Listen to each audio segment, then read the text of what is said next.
que sea una semilla que dé fruto a su tiempo y que hoy podamos decir juntamente con el salmista: abre mis ojos y contemplaré las maravillas de tu Torá. Gracias, Padre, en el nombre de Yeshua, nuestro Mesías. Amén.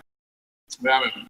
Baruch Hashem, bienvenidos a todos, queridos hermanos, la comunidad mesiánica, temerosos de Dios aquí en Cojutepec, El Salvador, también a los que nos visitan de comunidades hermanas, y a ustedes también, hermanos, que están virtualmente con nosotros, sean bienvenidos a esta parashá, la parashá de Bereshit, la parashá en el inicio. Hoy estudiamos la primera porción de las 54 porciones que hoy en día se estudian en un periodo de un año, ¿verdad? Anteriormente había un ciclo de 3 años en el cual había poco más de 177 porciones para estudiarlas en 3 años. Hoy seguimos el ciclo anual que era la costumbre en Babilonia y que fue el que imperó después de la destrucción del templo.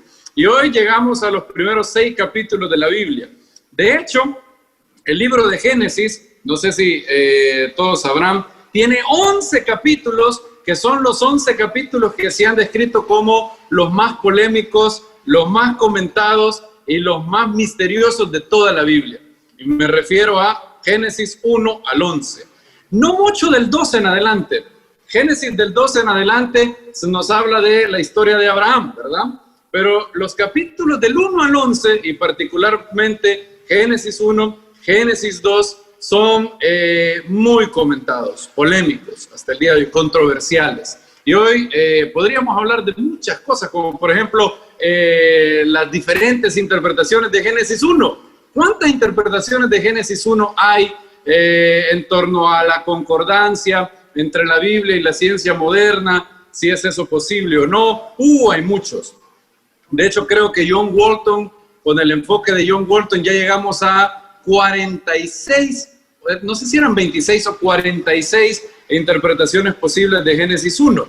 Y hay interpretaciones que buscan hacer una imagen integrada de la ciencia moderna y del relato de Génesis 1. De hecho, se le llama a eso concordismo. En otras palabras, el proyecto de interpretar la Biblia a la luz de la ciencia moderna. Hay otras interpretaciones de Génesis 1 que se llaman no concordistas, que explican que no, el objetivo del autor de Génesis no era enseñar en términos científicos, ¿verdad? Y por eso no debemos de estar buscando una armonía total entre la ciencia moderna y la Biblia. De hecho, se dice, si fuéramos a hacerlo así, cada vez que se descubriera un nuevo descubrimiento científico, tendríamos que volver a adaptar nuestra interpretación de Génesis. Y eso fue lo que ha pasado a lo largo de los hechos, cuando a lo largo de las épocas, cuando varias generaciones leyó en el texto bíblico la ciencia que había en esos momentos.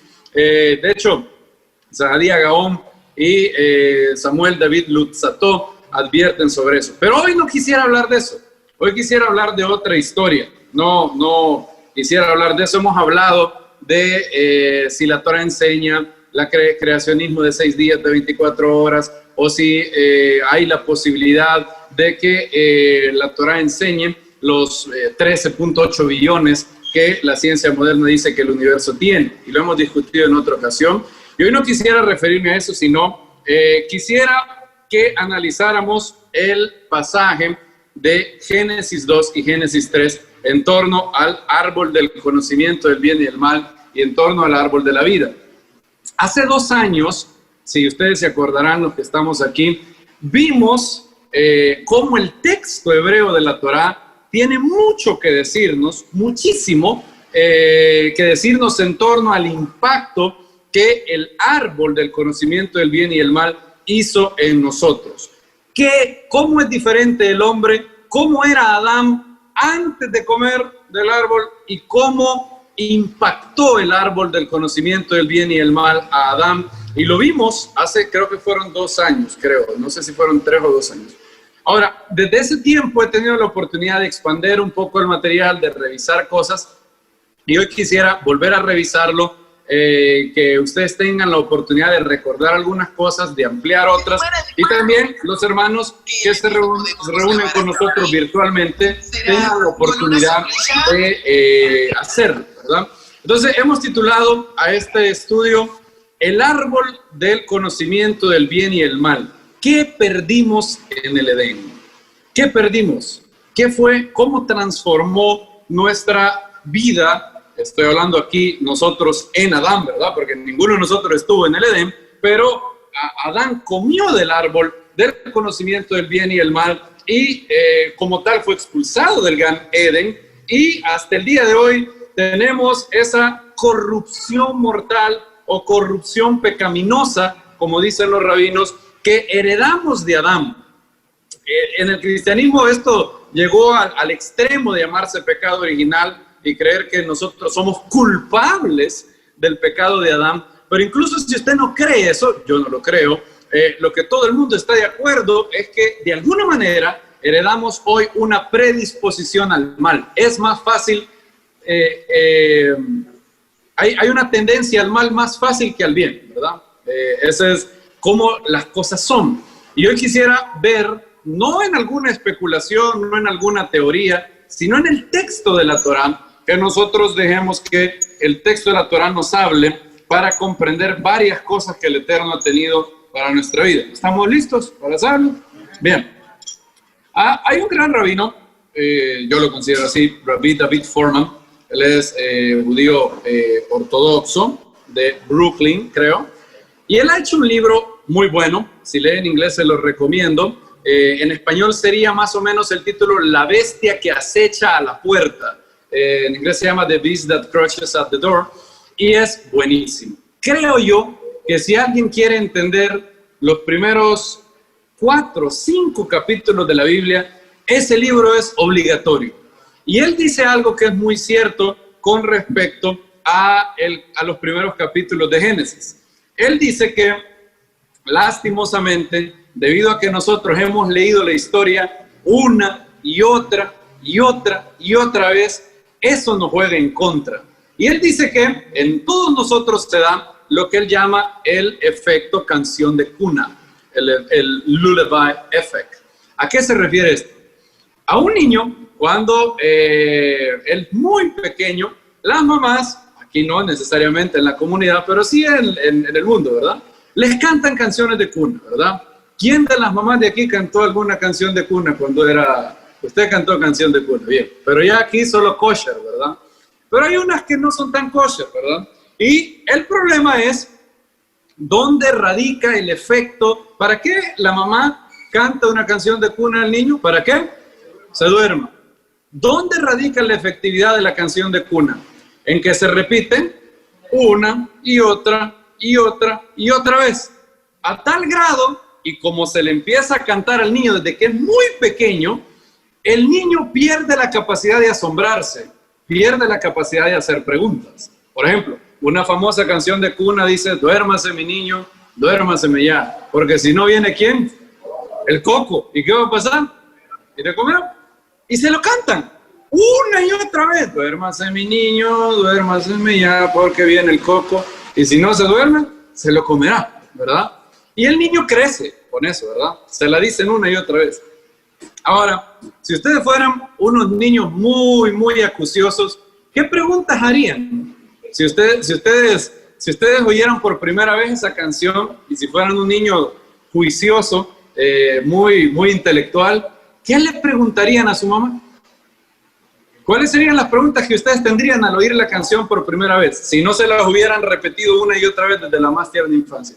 Yo tengo alguna. Primero, ¿cuál sería la primera? ¿Quién es el coco? ¿De dónde va a venir? Es más, ¿quién es el coco? ¿De dónde salió el coco? ¿Por qué se va a comer? ¿Por qué se come a los niños el coco? Es más, ¿y en qué me ayuda a mí dormirme? O sea, si viene el coco: hola, ¿cómo está, señora? ¿Tiene un niño que le sobre por aquí? Sí, don Coco, pero está dormido. Ah, bueno, ni modo, pues ya se durmió, ya no me lo como. De alguna manera el coco solo come niños despiertos. Si me duermo, es decir, así como a mí me gusta la lasaña, me gusta la pizza, ¿será que al coco solo le gustan despiertos? Pero ya cuando lo ven dormido ya... Es decir, Todas esas serían las preguntas que un niño se haría, ¿verdad? ¿Por qué el niño no se hace esa pregunta? Porque él ha oído la canción, como dijimos, una y otra vez. Ya perdió la capacidad de asombrarse y decir, espérate, ¿cómo está que el coco me va a comer? Y vos que no sos mi mamá, me vas a proteger, vas a dejar que me coman, no vas a hacer nada. Todo eso, Rabbi Fohrman dice que nosotros tenemos el mismo problema, pero no con la canción de cuna, sino con Génesis. Como ¿desde cuándo conocemos la historia del Génesis aquí? Es más, incluso incluso una persona que no haya leído mucho la Biblia conoce lo básico del Génesis, ¿verdad? ¿Cuál es la historia básica de Génesis? Tenemos a un hombre que se llama Adán y tiene una mujer que se llama Eva. Son plantados en un jardín, se llama el Edén, y ahí hay muchos árboles, ¿verdad? Y hay un árbol un poco raro que se llama el árbol de la vida, y el otro árbol se llama el árbol del conocimiento del bien y el mal. Hashem les dice que no coman de eso, que pueden comer de todos. Hay una serpiente un poco rara que llega, les habla, y al final ellos comen, ceden a la tentación, Hashem los expulsa, ¿verdad? Esa es la historia que tenemos. Como Fohrman dice, hemos oído hablar de ellas, aquí estoy citando el libro de él, tantas veces que se han convertido en parte de nuestro tejido cultural. Absorbemos las historias casi por ósmosis, la forma en que sin pensarlo desarrollamos acentos que reflejan el lugar donde crecimos. Ya no vemos los problemas. ¿Creen que la narración de Génesis tiene problemas? Problemas que la Torá, sería como que la Torá nos clama, nos grita para que nos hagamos estas preguntas. Yo creo que la Torá puede hablarnos mucho si hacemos las preguntas correctas. Ahora, traten de pensar en esto. Si esta fuera la primera vez que ustedes leyeran la historia, ¿qué preguntas se harían? Si no lo hubieran leído nunca.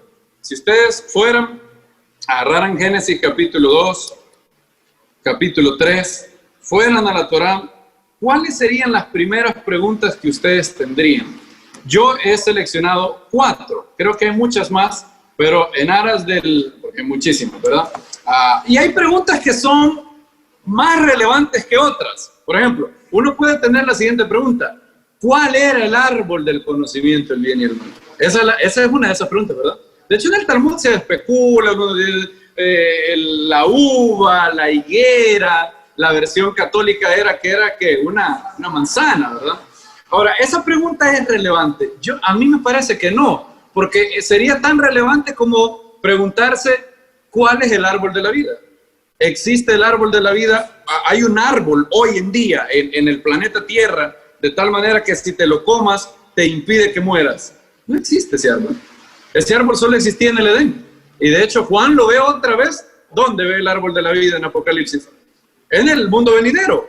Pero hoy en día, aquí, en el 2020, si ustedes recorrieran el último centímetro cuadrado de este planeta, ¿hallarían un árbol que fuera el árbol de la vida? No hay ningún árbol que ustedes van a ir. Claro, alguien me puede decir, sí, la Torá, ¿verdad? Porque el Proverbio 3 dice que, y lo leemos todos los Shabbat, ¿qué es la Torá? Cuando señalamos árbol de vida. Bien, pero no, yo estoy hablando literal, el árbol porque, es decir, la Torá dice que Hashem hizo que salieran muchos árboles, y de entre ellos salieron 2 árboles que eran particulares y que solo existían ahí, en el Edén. Esto era el árbol ¿de qué?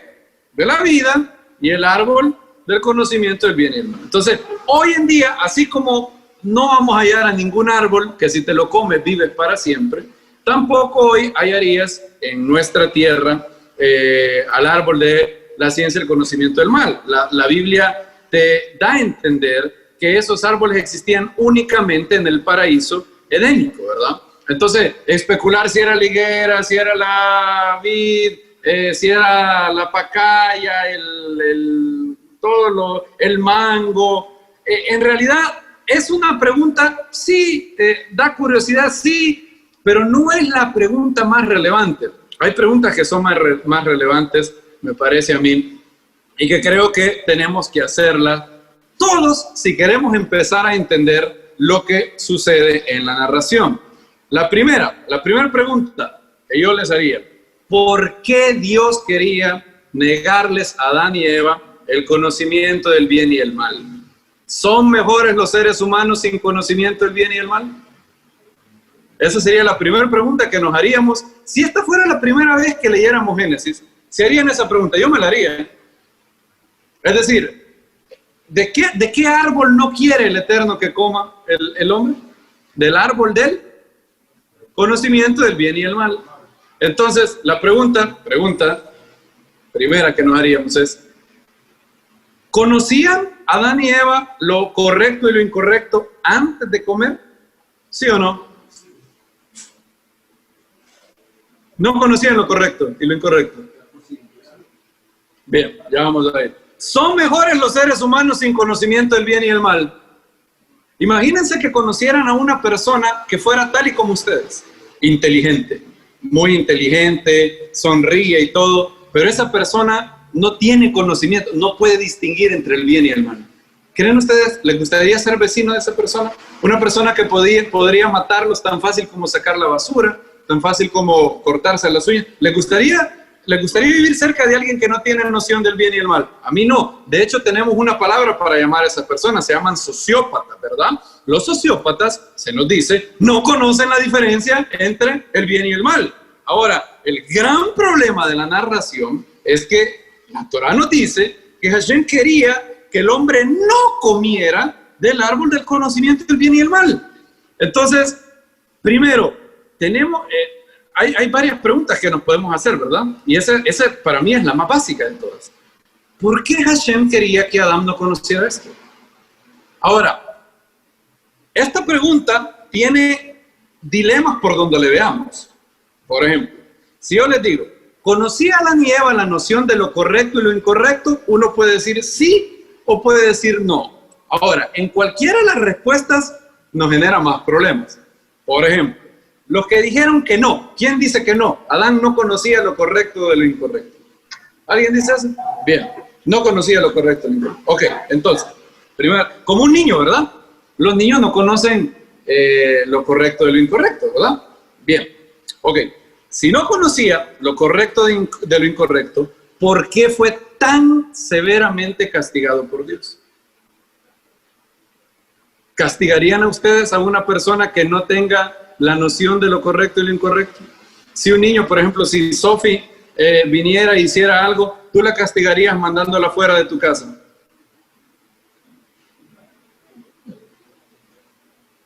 Es decir, ustedes entienden el problema que esto significa. Es decir, si yo digo, Adán y Eva no tenían noción de lo correcto y lo incorrecto, ¿cómo es que Hashem los castigó?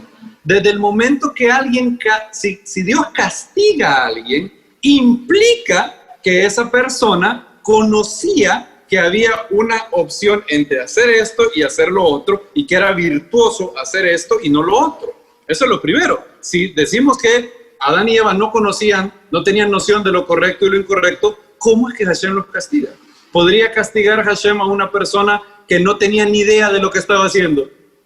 No, ¿verdad?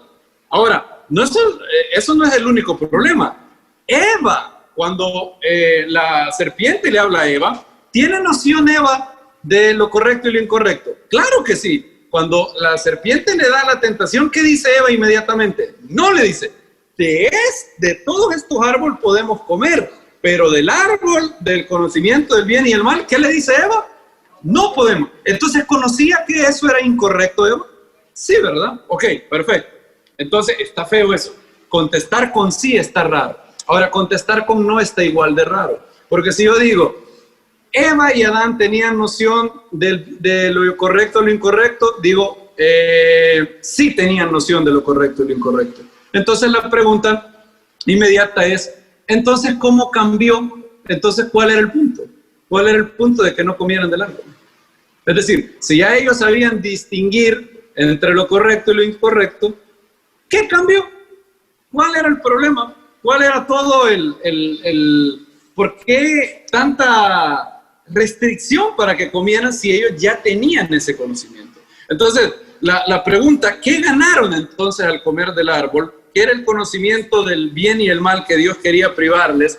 Esa es la primera pregunta que tenemos que hacernos. De hecho, Rabbi Foreman dice, pensándolo bien, solo porque se llama árbol del conocimiento del bien y del mal, no significa que Adán y Eva ignoraran la moralidad por completo. Simplemente significa que no llamaban a la moralidad conocimiento del bien y del mal. Lo llamaban de otra manera. Y de hecho esto es lo que Maimónides dice en su libro La Guía de los Perplejos, ¿verdad?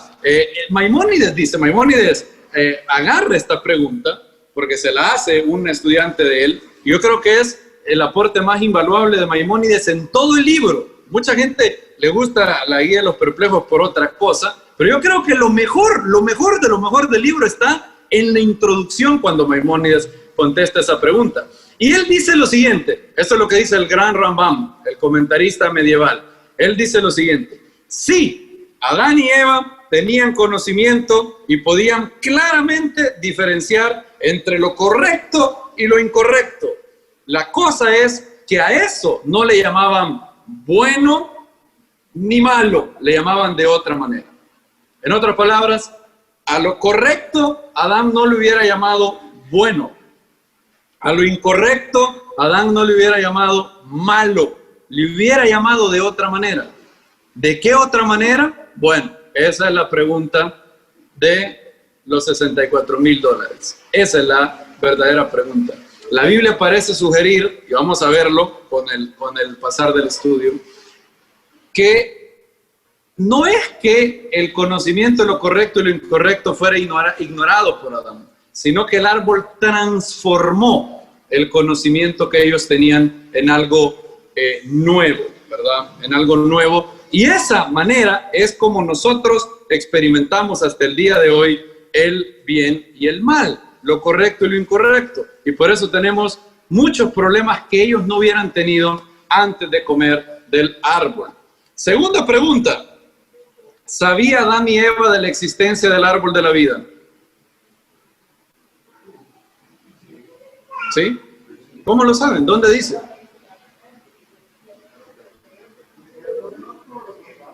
¿Dónde dice en la Biblia que Hashem le dijo, este es el árbol de la vida, Adán? ¿Quién sabe eso? ¿Lo sé yo, el lector, o lo sabe Adán también? Yo creo que sabía, porque cuando dice no sea que coma del árbol de la vida, porque sabía. Yo creo que sí sabía, porque es decir, cuando se expulsa y dice, hagamos este experimento, ¿verdad? Supongamos que yo hago este experimento. Supongamos que ustedes están en el huerto y yo les digo, Adán, tengo todos estos árboles, tengo este árbol que está prohibido y tengo este árbol que si lo llegas a comer, nunca vas a morir. ¿Cuál sería el primer árbol al que ustedes van? Claro, obvio, el de la vida. Es decir, si me lo dicen así de claro, obvio que voy primero ahí. Nosotros hemos asumido que, y es algo bueno que hay que recordar. Recuerden esto, nosotros al leer la Torá, muchas veces, como estamos leyendo el relato que Moisés hizo, nosotros podemos saber cosas que los personajes que vivieron los acontecimientos no sabían. Por ejemplo, léanlo conmigo, Génesis capítulo 2.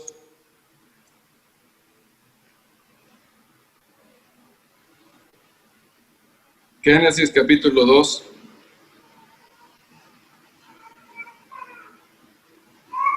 Verso 9. El eterno Dios hizo nacer de la tierra todo árbol delicioso a la vista y bueno para comer, también el árbol de la vida. ¿Dónde está el árbol de la vida? En medio del huerto. Y el árbol de la ciencia, el bien y el mal, ¿verdad? Y luego se nos dice una regresión un poco rara. ¡Ay, mira, había mucho oro y muy bonito y había 4 ríos! Y bueno, la Torá dice que había 4 ríos. Ahora, vamos al verso donde el Hashem lleva a Adán al Edén. Miren, verso 15. Tomó pues Adonai Elohim al hombre y lo puso en el huerto del Edén para que lo labrara y lo guardase. Y mandó el Eterno al hombre diciendo, de todo árbol del huerto podrás comer, mas del árbol de la ciencia, el bien y el mal, no comerás. El día que de él comieres, ciertamente morirás. El Eterno dijo, no es bueno que el hombre esté solo. Momento, hasta aquí. No asumiendo que lo que ustedes saben es lo que Adán sabe. ¿Le dijo algo Hashem a Adán con respecto al árbol de la vida específicamente? No. El Eterno le dijo que puede comer, ¿de qué dice? De todos los árboles. Pero que hay un árbol que no puede comer, ¿verdad? Ahora, obviamente, ¿cuál es el árbol que está en medio del huerto? El árbol de la vida. Entonces, ¿el Eterno esperaba que Adán llegara a comer de ese árbol? Sí, quizás, muy probablemente sí. Es decir, si ustedes plantan un huerto y ponen en el medio del huerto al árbol de la vida y le dicen a Adán, puedes comer de todos estos árboles, ¿anticiparían ustedes que es probable que Adán va a comer del árbol de la vida? Sí, claro que sí. Ahora, no se lo dijo explícitamente, a eso voy, ¿verdad? No le dijo, mira, Adán, este es el árbol de la vida. No está. De hecho, si se recuerdan, es hasta después del pecado que Hashem dice, el hombre ha comido del árbol del conocimiento del bien y el mal. No, hay que impedirle la entrada para que no sea que su mano, ¿qué dice? Agarre de cuál árbol, del árbol de la vida y viva para siempre. Pero el hecho de que nosotros los lectores sepamos de la existencia del árbol de la vida no quiere decir que Adán sabía. Si ustedes ven esos versos, en ningún momento el Eterno les dice, mira, y aparte hay 3 tipos de árbol.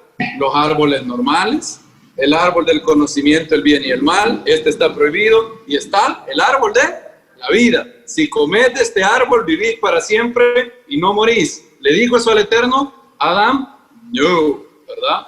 Ahora, ¿ya habían meditado en eso? Muchas veces no.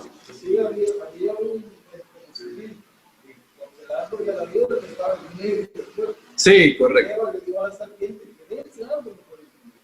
Bueno, ya vamos a ver eso también. Muy bien. Tercera pregunta. ¿Mentía la serpiente o decía la verdad? ¿Quién, para empezar, bueno, con la serpiente se aumentan las preguntas, ¿verdad? Por ejemplo, ¿quién es esta serpiente? Ustedes dirían, yo ya lo sé, hermano, en Apocalipsis. Sí, está bien. Sabemos que, de hecho, el Pirkei de Rabbi Eliezer y otros comentarios dicen que, obviamente, Samael, Hasatam, está detrás de la serpiente y todo eso. Ahora, yo les pregunto, ¿Java sabía eso?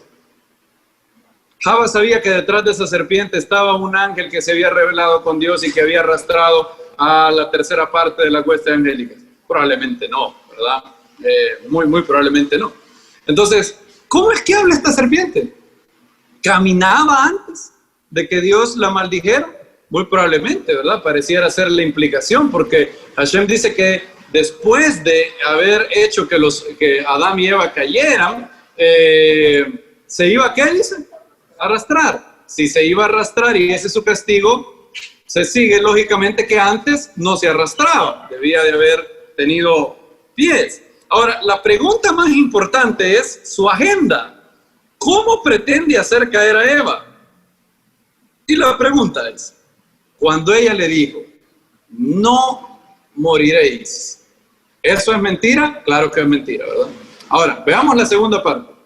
Lo que pasa es que Dios sabe que si comen de ese árbol, seréis como Dios, conociendo el bien y el mal. ¿Es mentira o es verdad eso? Mentira. ¿Mentira? Preguntémosle a Hashem. Baruch Hashem, aquí en este caso no tenemos que especular. Hashem mismo confirmó que, sorpresa, la serpiente decía la verdad. Génesis 3, 22. La serpiente dijo esto, miren, si ustedes comen de ese árbol, serán como Dios conociendo el bien y el mal. ¿Bien? Eso dijo la serpiente, ¿verdad? ¿Qué dice Hashem? Dice, he aquí el hombre es como uno de nosotros, sabiendo que el bien y el mal. ¡Oh, sorpresa! La serpiente decía la verdad. Es más, la serpiente mentía con la verdad, podríamos decir, ¿verdad? Porque ¿es verdad que iban a ser como Dios sabiendo el bien y el mal? Sí, era verdad. Y quizás Eva pensaba que eso significaba otra cosa. Pero en realidad la serpiente dijo la verdad, ¿sí o no?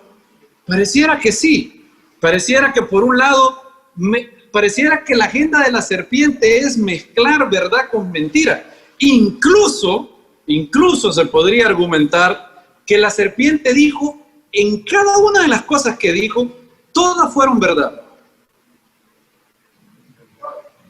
No, yo digo que fue verdad todo, pero ella mintió con la verdad. Sí, ¿verdad? Es decir, ella utilizó la verdad. Es decir, yo les puedo decir una verdad a ustedes, haciéndoles creer que lo que esa verdad significa es A, mientras que no, lo que esa verdad significa es B, ¿verdad? Pero yo les dije la verdad, ¿sí o no? Sí les dije la verdad. Ustedes entendieron lo que quisieron entender, ¿verdad? Por ejemplo, si la serpiente les dice, seréis como dioses, Java pudo pensar, ¿qué significa ser como Dios? Si te fueras a hacer la pregunta a 100 salvadoreños, dime qué es Dios. ¿Cuál sería la descripción que te dieran la mayoría? Sí, inmediatamente. ¿Quién es Dios? Todopoderoso. Ajá. El creador. Entonces, si yo te digo, seréis como Dios, probablemente Java pensó, seré como Dios en esos sentidos, ¿verdad? Tendré mucho poder, tendré mucho conocimiento, tendré muchas cosas. Pero noten que la serpiente nunca les dijo, seréis como Dios siendo todopoderosos. Nunca dijo, seréis como Dios siendo omniscientes. Nunca dijo, seréis como Dios siendo omnisapientes. ¿Qué dijo la serpiente? Seréis como Dios, ¿qué? Conociendo el bien y el mal. Ahora, eso nos lleva obviamente a la primera pregunta. ¿Cuál es el problema de ser como Dios conociendo el bien y el mal? ¿Es algo bueno ser como Dios discerniendo el bien y el mal? Sí es bueno. Ok, sí es bueno. ¿Por qué el Eterno se ofende? ¿Por qué el Eterno dice, ¡oh! El hombre ha llegado a ser como nosotros, saquémoslo? ¿Por qué? No estoy pretendiendo que me contesten la pregunta. Es decir, ahorita solo hagámonos esas preguntas, porque esas preguntas son las que luego son la clave para resolver todo lo demás. El problema es que si no nos hacemos estas preguntas, ¿cuál es la dificultad? Si uno no se hace las preguntas correctas, no obtiene ¿qué? Las respuestas correctas, ¿verdad? Entonces tenemos que hacernos estas preguntas. Cuarta pregunta, ¿por qué la desnudez juega un rol tan preponderante en el texto? Aparece en toda la narración. Por ejemplo, vean el verso 2.24, Génesis 2.24. Dice lo siguiente: por tanto dejará el hombre a su padre y a su madre y se unirá a su mujer y serán una sola carne. Y estaban ambos ¿cómo? Desnudos y no se avergonzaban. Muy bien. Vean el 3.21. Y el eterno Dios hizo al hombre y a su mujer túnicas de pieles y los vistió, porque tenían apenas unos delantales que se habían hecho, ¿verdad? ¿Se acuerdan con qué lo habían hecho después de pecar? Bien, perfecto. Cuando Adán huye del Eterno y Hashem le dice, ¿dónde estás? ¿Qué es lo que dice Adán? Tuve miedo, ¿por qué? Si ustedes fueran periodistas de CNN, y ustedes fueran, bueno, CNN no, es muy izquierdista, pero de cualquier otro noticiero imparcial, así como el noticiero del Canal 10, totalmente imparcial. Cualquier otro, si es que hay noticiero imparcial, yo creo que ya no queda ni uno, pero bueno, si ustedes fueran un reportero y fueran Adán, ahí escondido, y ustedes le hicieran la pregunta, señor Adán, ¿por qué se está escondiendo de Dios? Si ustedes no supieran, supongan que ustedes no han leído Génesis, ¿qué esperarían ustedes? ¿Qué sería lo más natural que ustedes dijeran si ustedes fueran Adán? Exacto, eso sería mi respuesta. ¿Por qué me estoy escondiendo? Fui un supremo imbécil. Solo tenía un mandamiento y me placía en todo. Tenía todo esto tan bonito, solo me habían dado un mandamiento y desobedecí. Me siento como un gusano, no puedo conmigo mismo. Ahora, ¿es eso lo que Adán dice? No. ¿Qué es lo que le da miedo a él? Estar desnudo. ¿Por qué? Es más sorprendente es el hecho de la desnudez que no está tan a flor de piel en el texto. ¿Quién más está desnudo? Y los que saben hebreo no me pueden decir. La serpiente, ¿verdad? ¿La serpiente está desnuda? Génesis 3.1. Lo que pasa es que eso se pierde en español, ¿verdad? Se pierde. Yo no he conocido una sola traducción que lo haya vertido literalmente. Génesis 3:1. Por ejemplo, la palabra para desnudo en hebreo es agum, ¿verdad? Agum, perfecto. Agumim se dice, ¿verdad? Agumim dice, miren el verso 2.25. Génesis 2.25 dice, estaban ambos, Adán y Eva, agumim, desnudos. ¿Ok? La palabra agum en hebreo significa ¿qué cosa? Desnudo. Perfecto. Mira, verso 3.1, un versículo inmediatamente después, dice, pero la serpiente era agum. Pero la serpiente, ¿cómo se tuvo que haber traducido ahí de manera literal?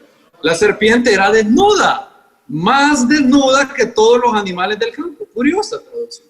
¿Cómo se tradujo eso? Astuto. Porque la palabra agum también significa astuta. Es decir, la palabra puede significar ambas cosas. Lo cual es curioso, ¿verdad? Porque, piénsenlo, ¿en qué sentido la serpiente es desnuda? ¿Por qué la Torá nos dice que es desnuda?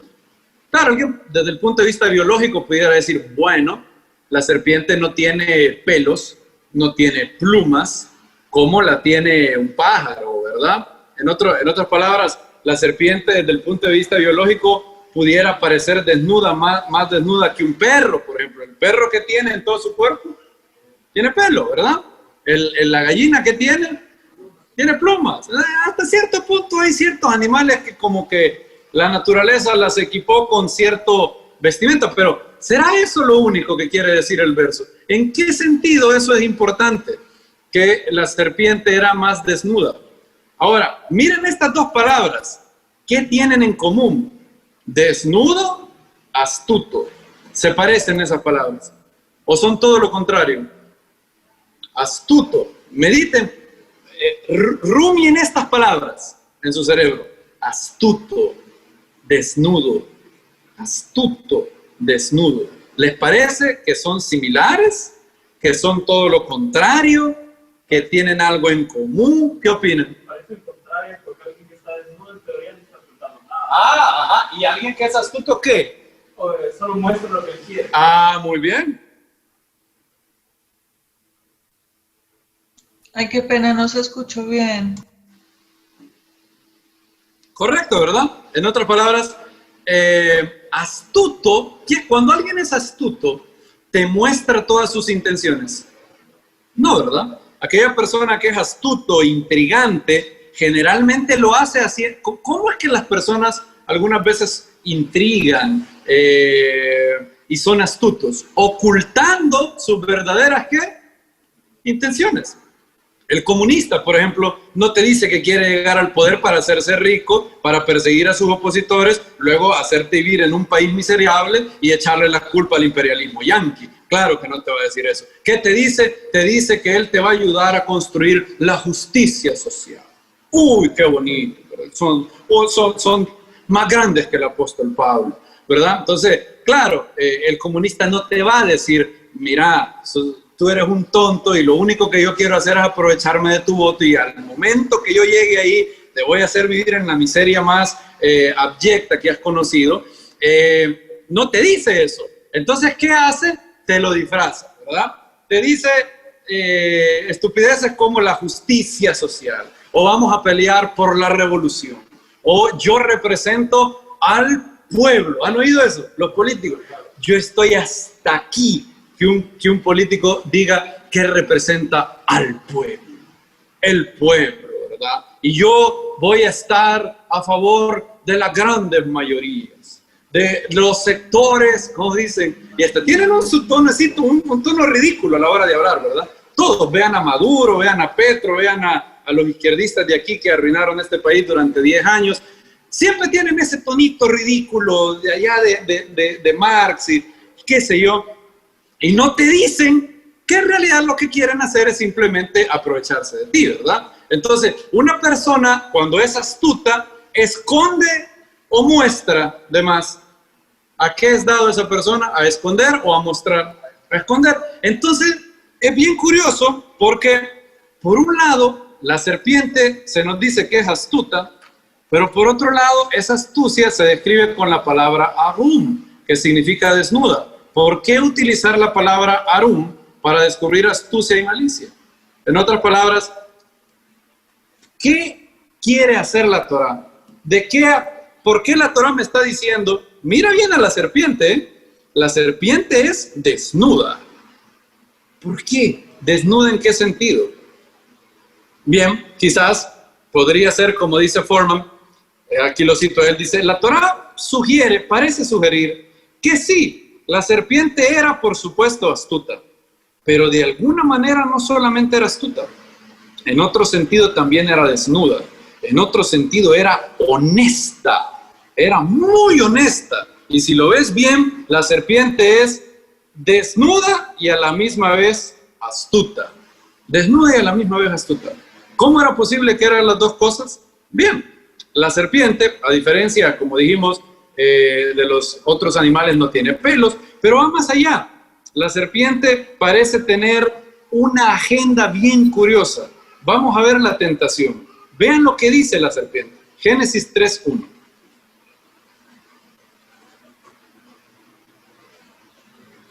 Miren lo que dice Foreman con respecto a la serpiente. David Foreman dice esto. Si desnuda es realmente lo opuesto a astuto, entonces se deduce que la serpiente tenía dos cualidades opuestas.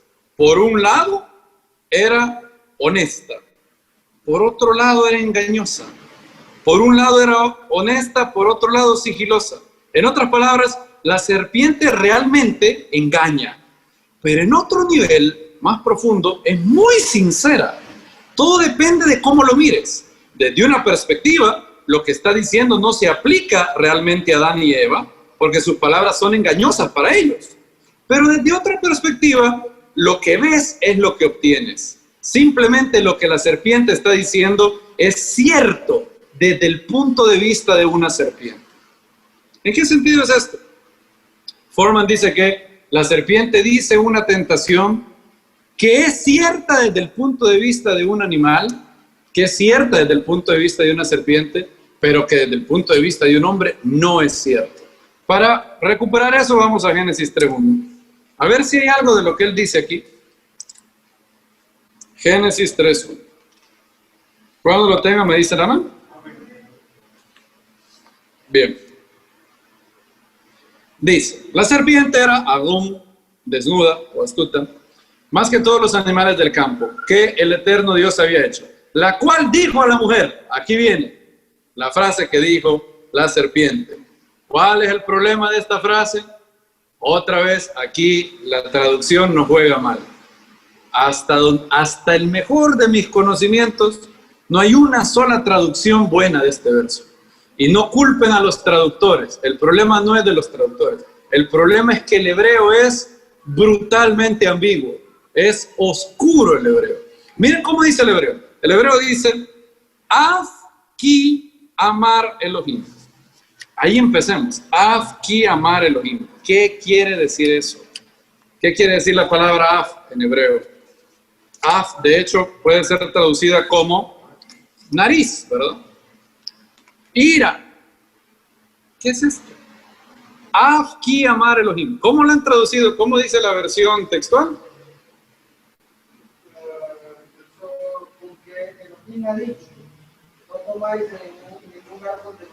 Con que Elohim ha dicho, ¿verdad? En otras versiones la han traducido como de veras Dios les dijo, o en realidad Dios les dijo. ¿Han visto esas traducciones, verdad? Pero eso no dice en hebreo. En hebreo dice simple y llanamente Af ki amar Elohim lo toglu mikol etz hagam. Af ki amar Elohim lo toglu mikol etz hagam. ¿Qué significa af ki? Es bien curioso, porque esa palabra se halla varias veces en la Biblia y siempre es una conjunción. La mejor manera para traducir esto, y de hecho el gran rabino del siglo XIX, Shimshon Rafael Hirsch, creo que es el que le dio el clavo cuando él observa que af ki amar Elohim se debería traducir como incluso si Dios dijo. Incluso si Dios dijo, no comáis de todo árbol del bosque. Y ahí termina la frase. ¿Se imaginan? La frase es decir, la razón por la cual no se ha traducido bien es porque en hebreo es ambigua. De hecho, la serpiente ni siquiera termina la frase. Esto es lo que le dijo la serpiente. Es decir, si yo fuera la serpiente, no soy, pero yo fuera la serpiente. En español la serpiente dijo esto. Incluso si Dios dijo, no comáis de todo árbol del bosque o todo árbol del jardín. Y se cayó. Esta es la primera vez, quizás en la Torá, que tenemos, ¿cómo se llaman esos 3 puntitos? ¿Saben? ¿Puntos qué? Suspensivos. La serpiente ni siquiera le dice la verdadera tentación. Le dice, incluso si Dios dijo esto, ¿qué opinan? ¿Cuál es el punto de la serpiente? ¿Qué es lo que les está tratando de decir?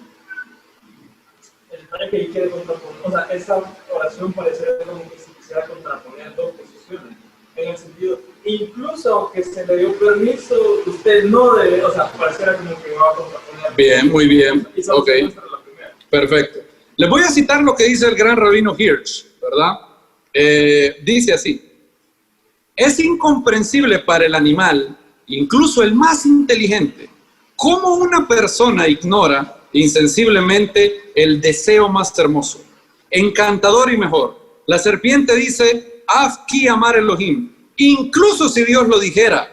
Este comienzo nos muestra a los humanos en conversación con la serpiente, y el hombre ya le había sido dada la prohibición de Dios como una razón para no disfrutar. Entonces la serpiente le pregunta, dice Hirsch, y si Dios lo dijera, ¿qué con eso? Por lo tanto tienes que seguirlo. Te voy a hacer una pregunta. ¿Quién puso el instinto en ti? ¿Quién puso el deseo en ti? ¿No es el instinto en ti la voz de Dios? Si el gozo es malo para ti, ¿por qué Él dio al gozo el estímulo y a ti el impulso? ¿No te dice esto claramente que este placer y tú están hechos el uno para el otro? No es la voz del deseo la voz más primigenia, la voz más temprana, la voz más clara. Primero Dios crea los placeres y a ti con el deseo de ellos, y luego te los prohíbe. En otras palabras, según Hirsch, lo que la serpiente está diciendo es lo siguiente: incluso si Dios te dijo que no lo hagas, ¿qué con eso? ¿Tienes deseo de comer? Te voy a hacer una pregunta. ¿Quién te puso ese deseo? ¿Quién puso los deseos en el...? Veámoslo desde la perspectiva de un animal. ¿Quién le pone al animal los deseos? ¿Quién puso eso en los animales? El Eterno, ¿verdad? Es decir, cuando la palomita vuela, cuando come, ¿quién puso eso en los animales? Hashem, ¿verdad? Entonces, la serpiente apela al deseo como la fuente máxima de la voluntad de Dios. Y desde la perspectiva del animal, lo es así, ¿verdad? Porque a un animal que se mueve no por la razón, sino que ¿por qué se mueven los animales? Por instintos, ¿verdad? ¿Quién le instaló esos instintos al animal? Hashem le instaló esos instintos, ¿verdad? Estos instintos. Dios instaló en el animal ciertas maneras automáticas de cómo responder a estímulos, ¿verdad? Desde el punto de vista de la serpiente, hay una terrible contradicción. Dios dijo que no, pero por otro lado Dios me puso el deseo de querer esto. Entonces, la serpiente... Por eso dice la Torá, es desnuda, ¿verdad? Es sincera la serpiente, brutalmente sincera. La serpiente llega y te dice, momento, incluso si Dios te dijo, ¿qué importa lo que Dios dijo? Hazle caso a lo que está en ti. ¿Quién puso, para empezar, quién puso el instinto en ti? ¿Quién puso el deseo en ti? ¿Quién te creó? Si me preguntas a mí, desde la perspectiva de la serpiente, yo hago siempre lo que mi deseo me dice. Y eso está mal para un animal. No, ¿verdad? Para un animal no es malo. ¿Es malo para un animal seguir su instinto? ¿Seguir su deseo?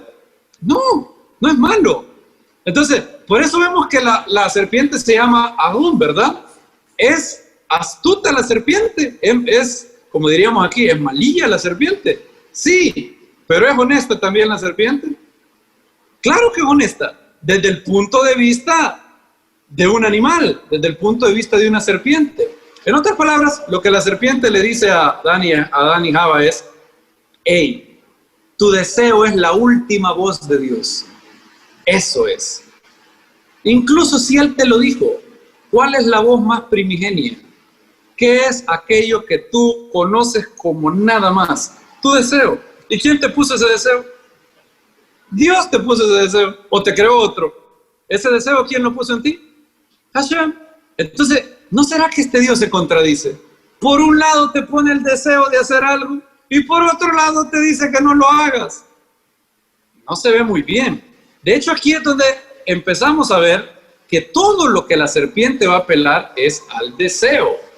No deseo sexual, no necesariamente. Porque en la Edad Media, ¿se acuerdan? En el catolicismo se decía que el árbol prohibido era la sexualidad, ¿verdad? Ahora eso es absolutamente ilógico, porque ya Hashem había bendecido a Adán y a Eva y les había dicho, ¿verdad? Fructificaos y ¿qué? Y multiplicaos. Entonces no puede venir por ahí, tiene que venir por otro lado, pero tiene que ver con el deseo. Por ejemplo, miren lo que pasa a la hora de describir los árboles. Miren lo que pasa. Génesis 2. Vamos a ver la descripción del árbol de la ciencia del bien y el mal primero, ¿no? Génesis 3:6. Miren lo que dice. Vio la mujer que el árbol era ¿qué? Bueno para comer. ¿Era qué? Agradable a los ojos. Y 3, era codiciable ¿para qué? Para alcanzar sabiduría. Tiene 3 características, ¿verdad? Bueno para comer. Bueno, sí, ¿verdad? Bueno para comer, en hebreo, Tov Haetz Lama Kol. Lo otro que dice es que era agradable ¿a qué? A los ojos, ¿verdad? Era Ta'ava la Enaim. Y la tercera cosa es que era ¿qué? Codiciable para saber. Ahora, comparen este árbol con todos los otros árboles. Miren el verso 2, Génesis 2:9. El Eterno Dios hizo nacer de la tierra todo árbol. ¿Qué dice? Delicioso a la vista y bueno para comer. ¿Cuántas características tienen los demás árboles? 2. Bueno para la vista, delicioso a la vista y bueno para comer. ¿Cuántas características tiene el árbol del conocimiento del bien y del mal? 3. Tiene una característica adicional. ¿Cuál es la diferencia? Que el otro árbol era codiciable, deseable. ¿Para qué? Para conocer. Y de hecho, Foreman nota las 3 cualidades del árbol, ¿verdad? Miren cómo lo dice Foreman. Incluso un niño de 2 años puede apreciar la primera categoría, bueno para comer, ¿verdad? Pero se necesita un niño de 10 años para apreciar la belleza de una rosa. Una belleza que es un deleite para los ojos, no para la boca, ¿verdad? La primera característica se dice que era bueno ¿para qué? Para comer. Esa es la descripción más básica, ¿verdad? Un niño puede saber cuando algo es bueno para comer, sí, ¿verdad? Le dan y si le gusta, se lo come. Si no, ¿qué hace el niño? Le hace feo, ¿verdad? Ahora, la segunda es un poquito más sofisticada. Dice que era no solamente buena para comer, sino que era delicioso ¿para qué? Para la vista. Era algo que hacía bien a la vista. Era como un bello atardecer y para eso se requiere un poquito más de intelecto. Ahora, viene la tercera. ¿Qué hay de las cosas, dice Rabbi Foreman, que son deseables de contemplar? Esta es la belleza que atrae no a ninguno de nuestros sentidos físicos, sino a nuestra mente. Los poemas de Emily Dickinson, las sinfonías de Beethoven, una elegante interpretación de debate, todas estas son cosas que son deseables, apelan a la mente, no porque sean verdaderas necesariamente, sino porque son muy hermosas. Entonces, la tercera característica tiene que ver con el deseo. Noten cómo el deseo empieza a hacer el tema de la Torah, ¿verdad? El argumento de la serpiente es, incluso si Dios te dice, no lo hagas, ¿qué? ¿Tienes un deseo de hacerlo? ¿Quién te puso ese deseo? Fue Dios. Listo. Ahí lo tienes. ¿Cuál es la voz más potente? Tienes la palabra de Dios en 2 fuentes. una palabra que te dijo, que por cierto ni te dijo a ti, le dijo a Adán, ¿verdad? Pero tú no tienes que depender de Adán para esto. En ti, ¿qué es lo que hay en ti? ¿Tienes ganas de ese árbol? ¿A qué apela la serpiente? Al deseo, ¿verdad? Cuando vemos la descripción del árbol, ¿cuál es la única diferencia entre este árbol y los otros árboles? Que se habla de que era codiciable para comer, ¿verdad? De todos los árboles se destaca la cualidad buena para comer, pero el factor de deseo aparece con el árbol de la ciencia y el conocimiento del bien y del mal. De hecho, cuando lo pensamos bien, hay algo que no hemos visto en hebreo, y es, vamos al mandamiento original que el Eterno le dio a Adán, y luego contrastémoslo con lo que dice Java. Veamos lo que dice. Génesis 2, capítulo, verso 16. Génesis 2:16. Génesis 2:16, en hebreo dice así: Vayatzab Adonai Elohim al Hadam Lemor, Mikol et Hagan. Y aquí viene el primer problema de la traducción. Dice, de todo árbol del huerto, ¿qué dice el verso 2:16? Podrás comer. Ahí hay un gran problema, porque en hebreo no dice podrás comer. De hecho, en hebreo se utiliza el énfasis de la repetición. En hebreo dice, Mikol et Hagam Ahol Tohel. Literalmente en hebreo es, comiendo comerás, o comerás comiendo. Ahora eso suena raro, ¿verdad? Porque en español lo hablamos así. Eso es cuando esa repetición en hebreo es para hacer énfasis. Pasa lo mismo después, pero dice, Umietz Hadad Tobaga Tohal Mimenu Motamut. Motamut, otra vez, esa es otra repetición. Motamut, ¿cómo se traduce? Muriendo, morirás.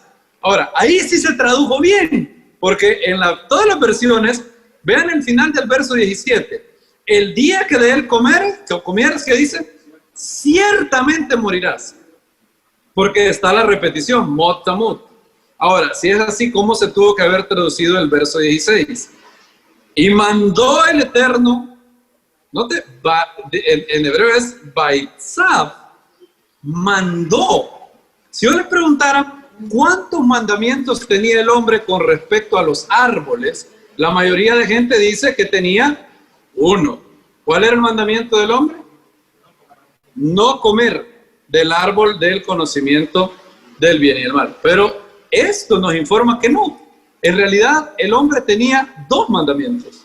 El primer mandamiento es un mandamiento positivo, porque si traducimos bien el verso 16, así es como el verso 16 debería de lucir.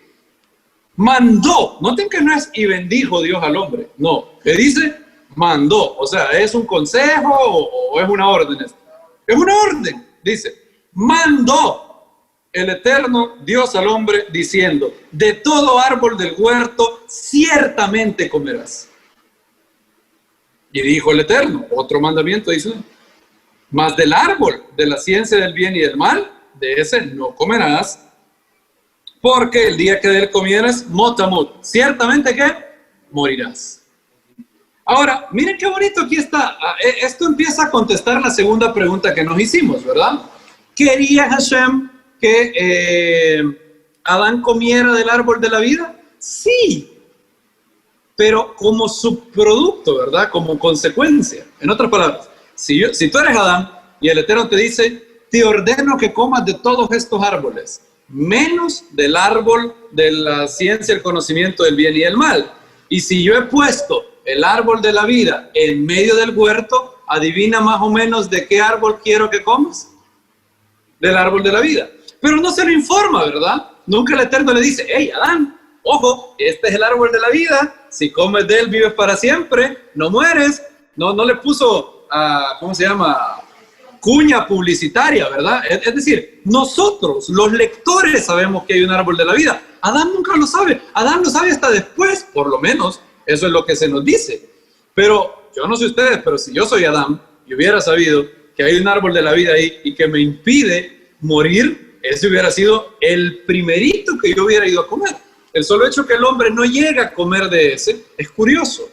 Ahora, veamos lo que dice. ¿estaba ordenado el hombre de comer de todos los árboles? Sí. Y estaba ordenado de no comer del árbol, porque del árbol del conocimiento del bien y el mal, el día que él comiera, ¿qué?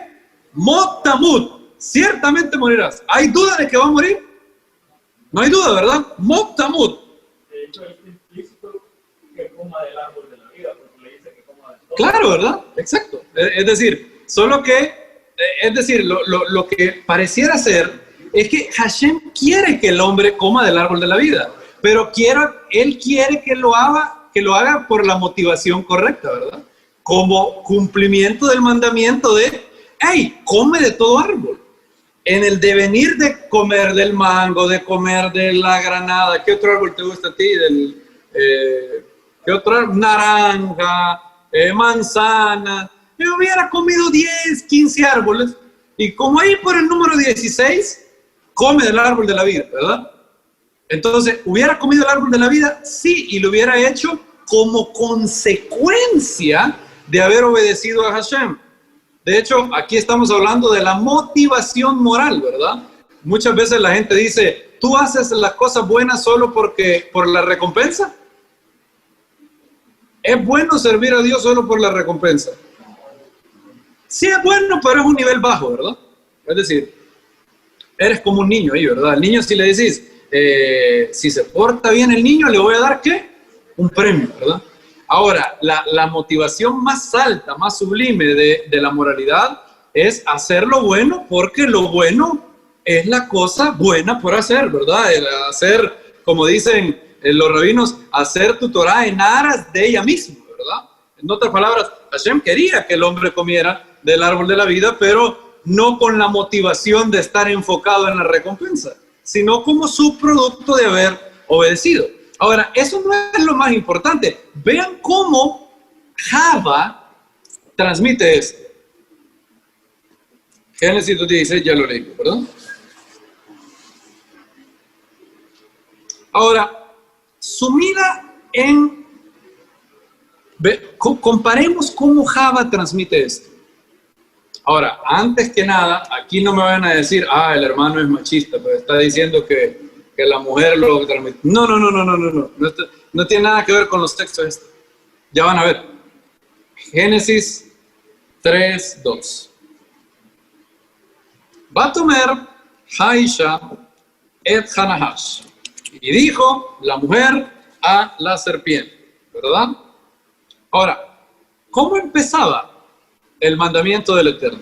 El mandamiento del Eterno empezaba así. Mikol et Hagam Ahol Tohel. En otras palabras, ¿cuál es la primerita palabra que el Eterno puso en el mandamiento? Mikol. ¿De qué? Todos. Ahora, menciona la palabra todos, Java.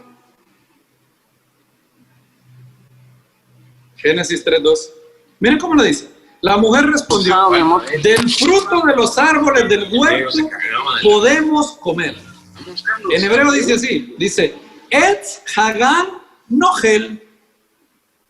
¿Hay algún cambio con lo que el Eterno le dijo a Adán?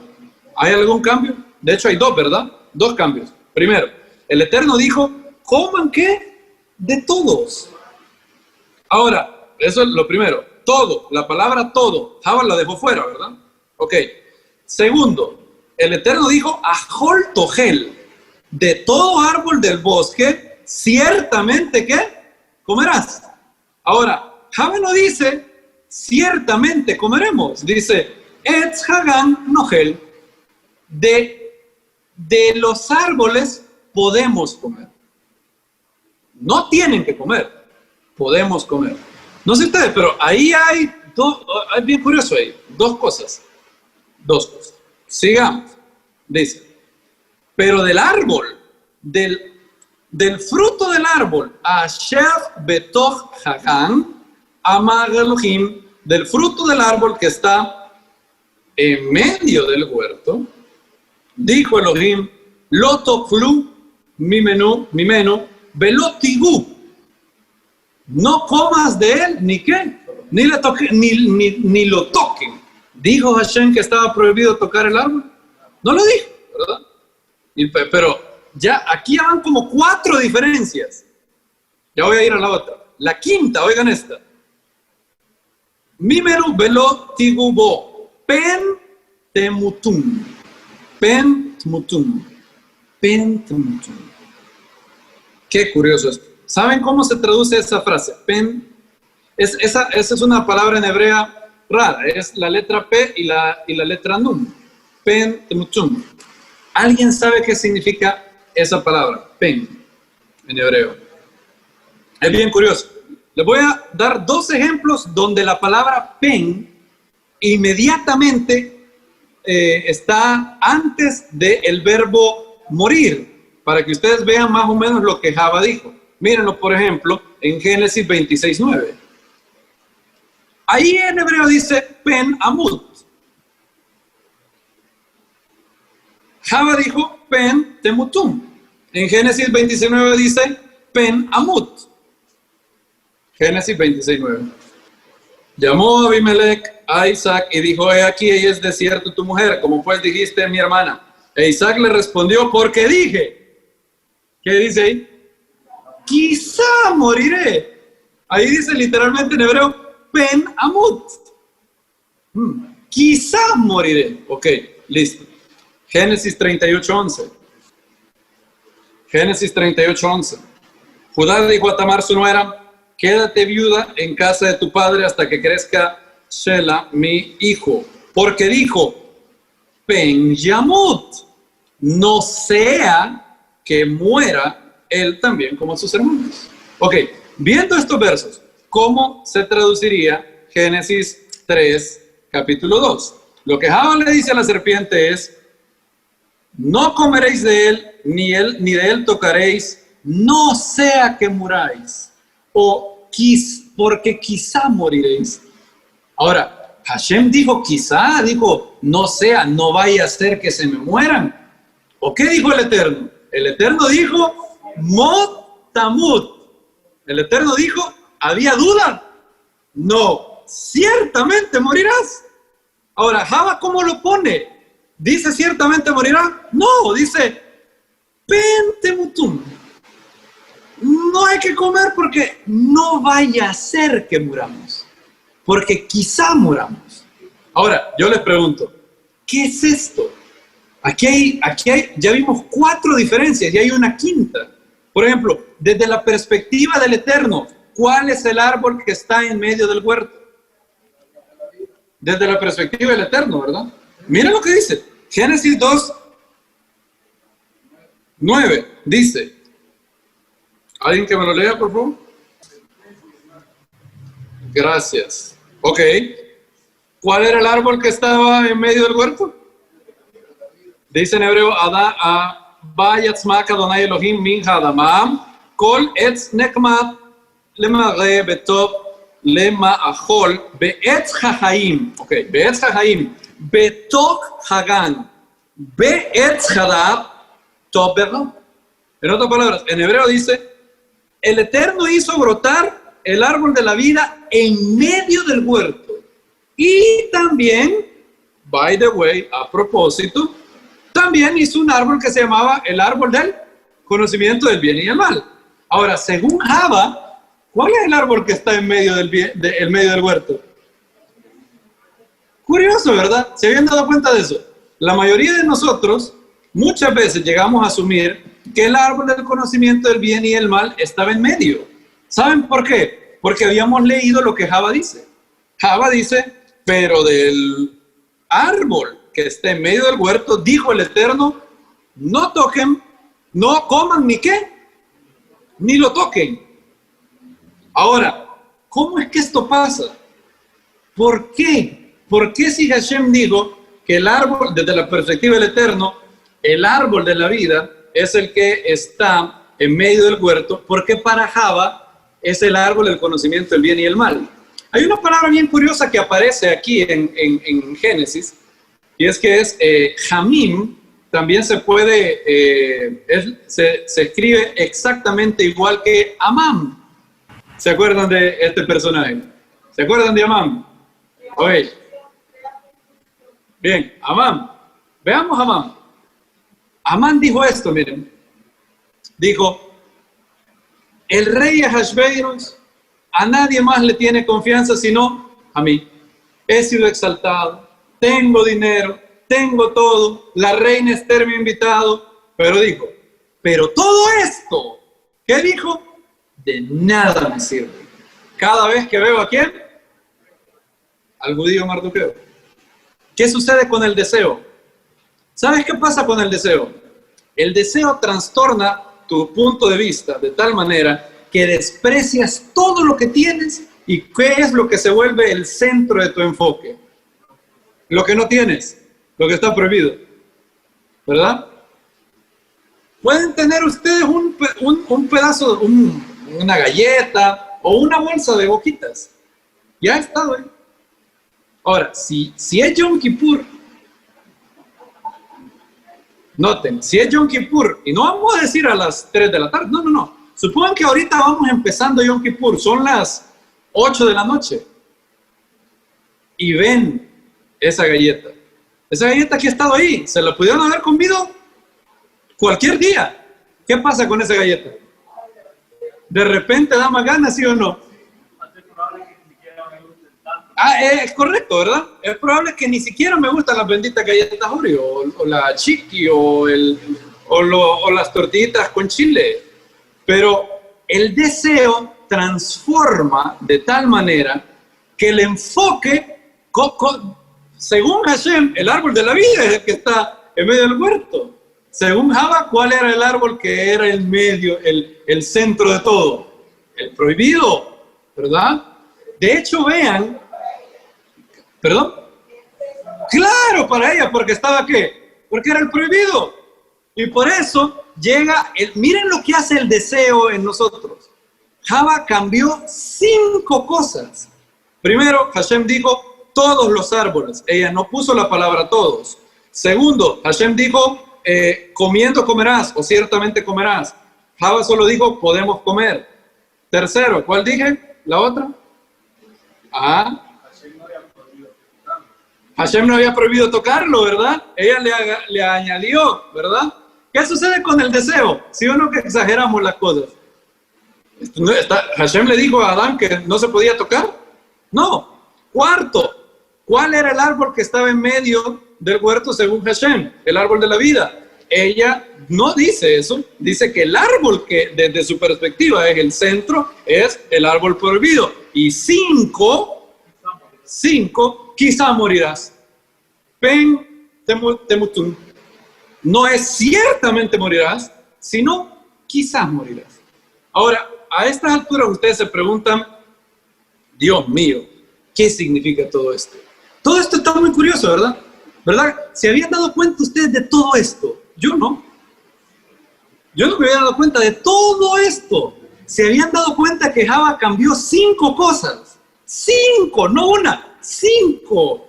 Yo me acuerdo una vez que alguien dijo que esto era como un cerco alrededor del mandamiento. Y podría ser eso.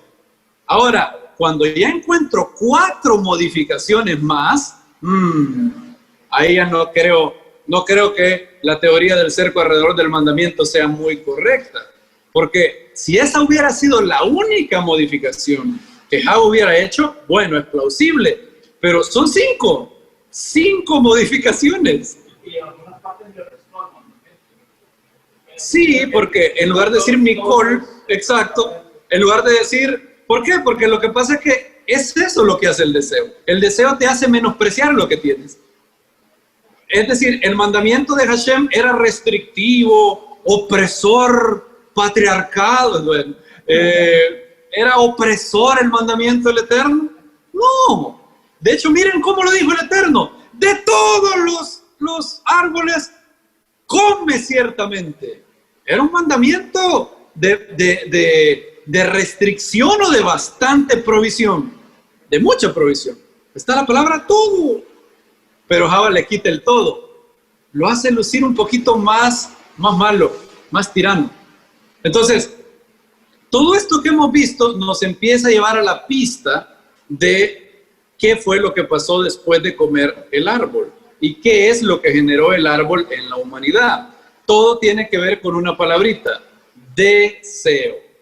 deseo. No deseo sexual. Adán tenía completamente permitido el deseo sexual. Tenía mujer. Obviamente no se la llevaron para lavar los trastos. No fue para eso. Fue ¿verdad? Era, no había ninguna pecaminosidad en que Adán tuviera relaciones con Eva. No es deseo sexual el problema, como dijo Agustín. No es eso. Es el deseo, poner la orden del Eterno. Hashem me ha dicho no hacer esto, pero yo tengo deseo de hacer eso. Y aquí es donde quiero que vayamos al famoso árbol del conocimiento del bien y el mal. ¿Cómo se dice eso en hebreo? ¿Cómo se dice conocimiento del bien y el mal? Da'at, ¿verdad? Ahora, hagámonos la siguiente pregunta. ¿Qué es conocimiento? ¿Qué es conocer?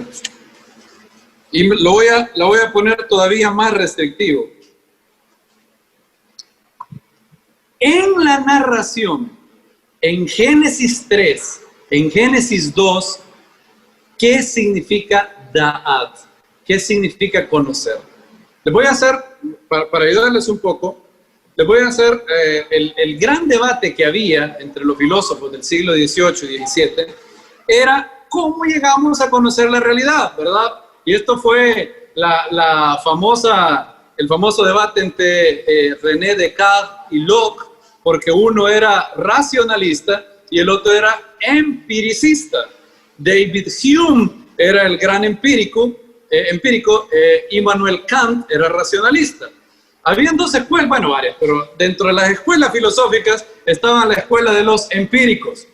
¿Qué es lo que conocemos? Dice David Hume.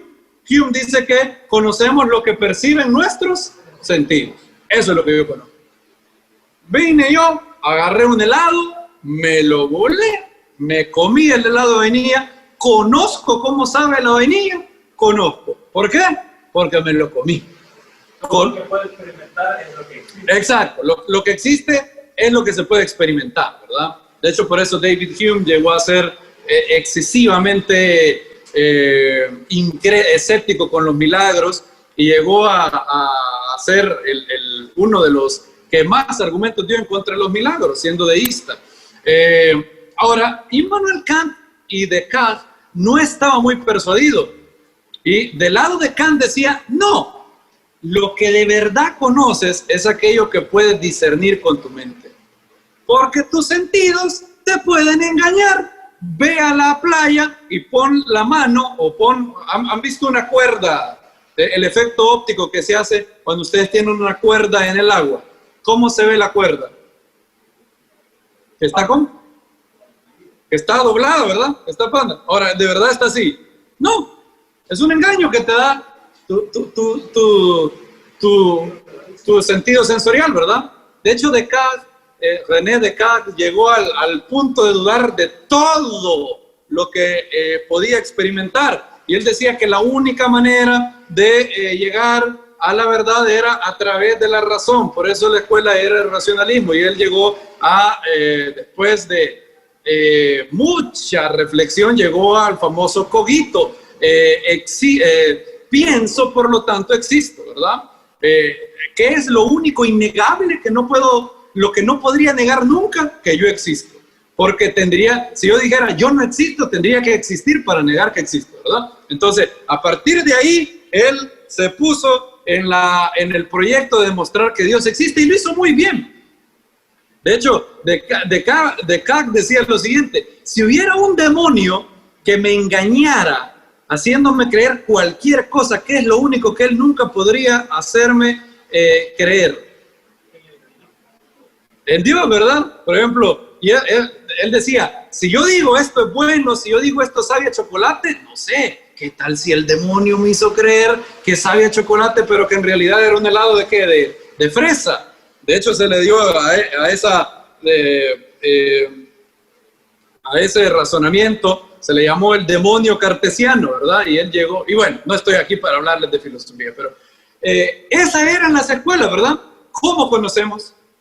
Empiricistas dicen que conocemos lo que palpamos, lo que experimentamos. El conocimiento es experimental, ¿verdad?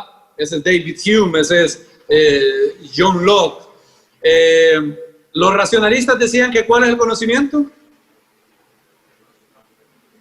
Lo que piensas.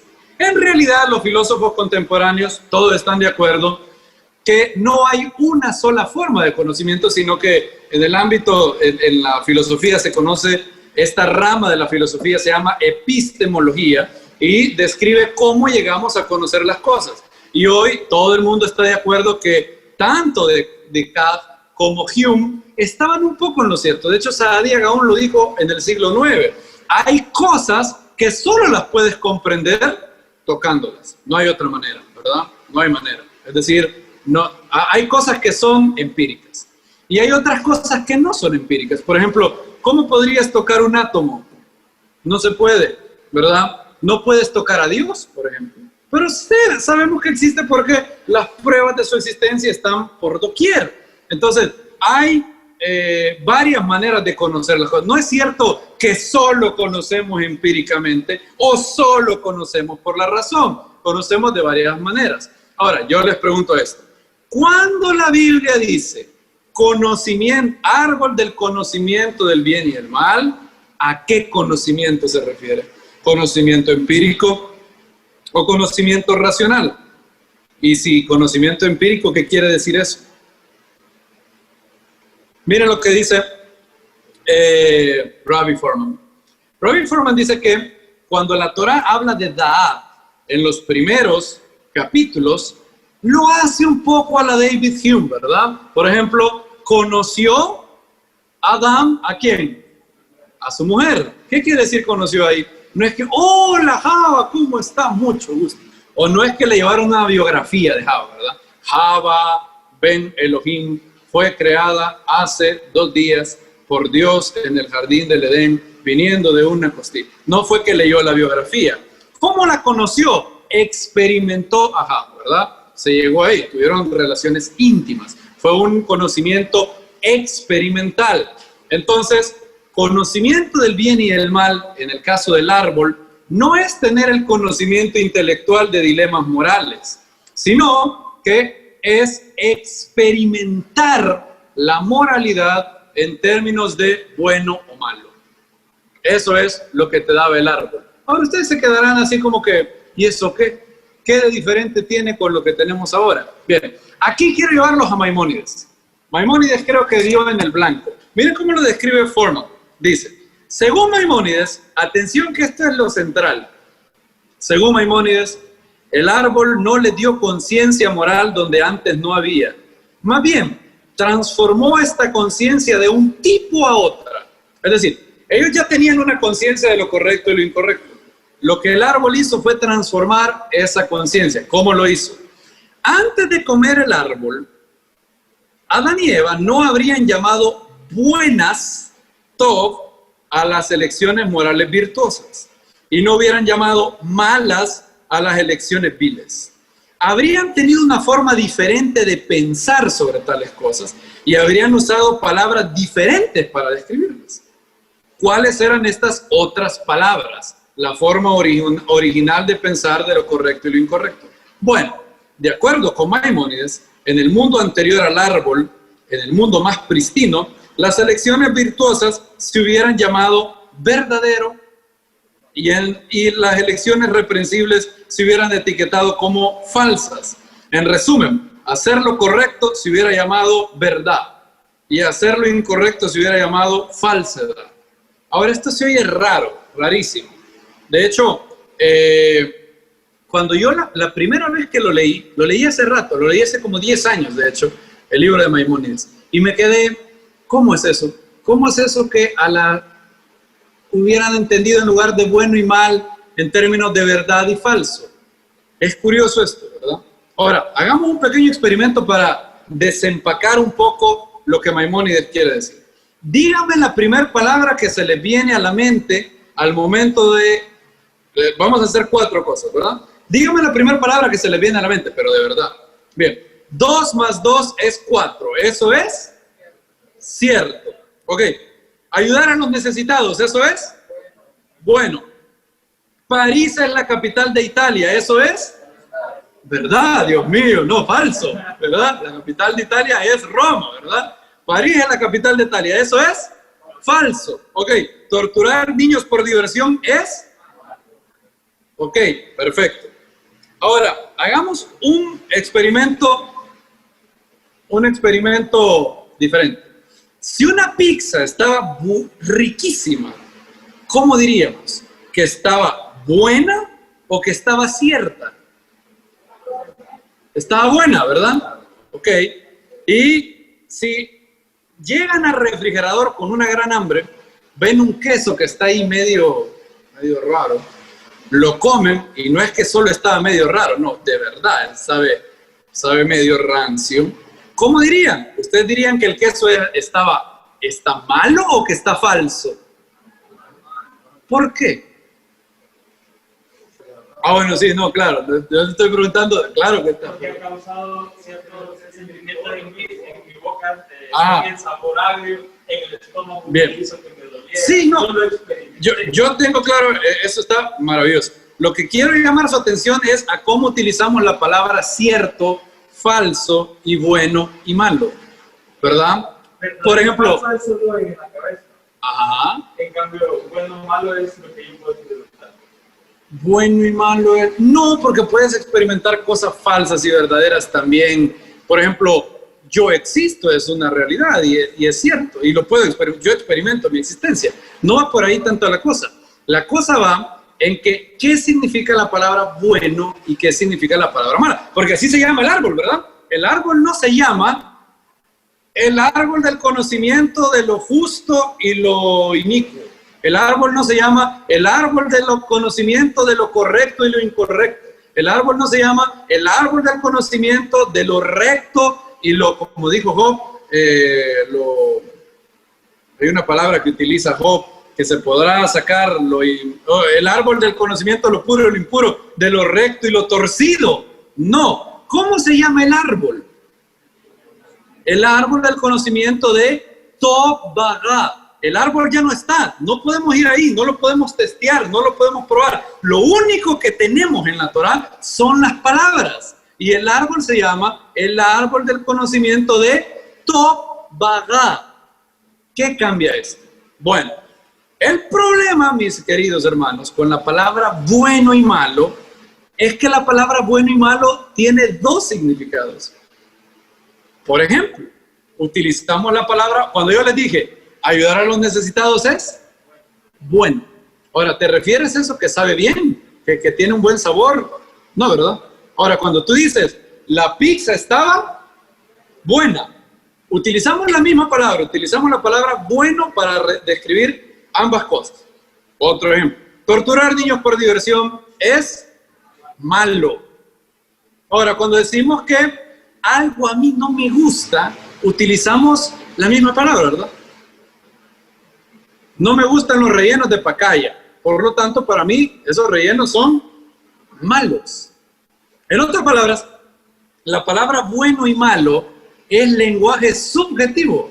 La palabra bueno y malo se utiliza para hablar de mis preferencias. Si le doy like, ¿cómo le llamo a eso? Bueno. Si le doy así, ¿cómo le llamo a eso? Malo. Y quizás eso es lo que Maimónides quiere decir.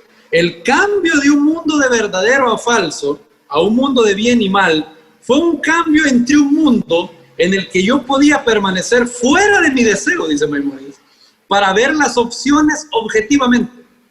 Ahora estoy en un mundo en el que estoy confinado a ver los ojos, a ver todo a través de los ojos de mi deseo.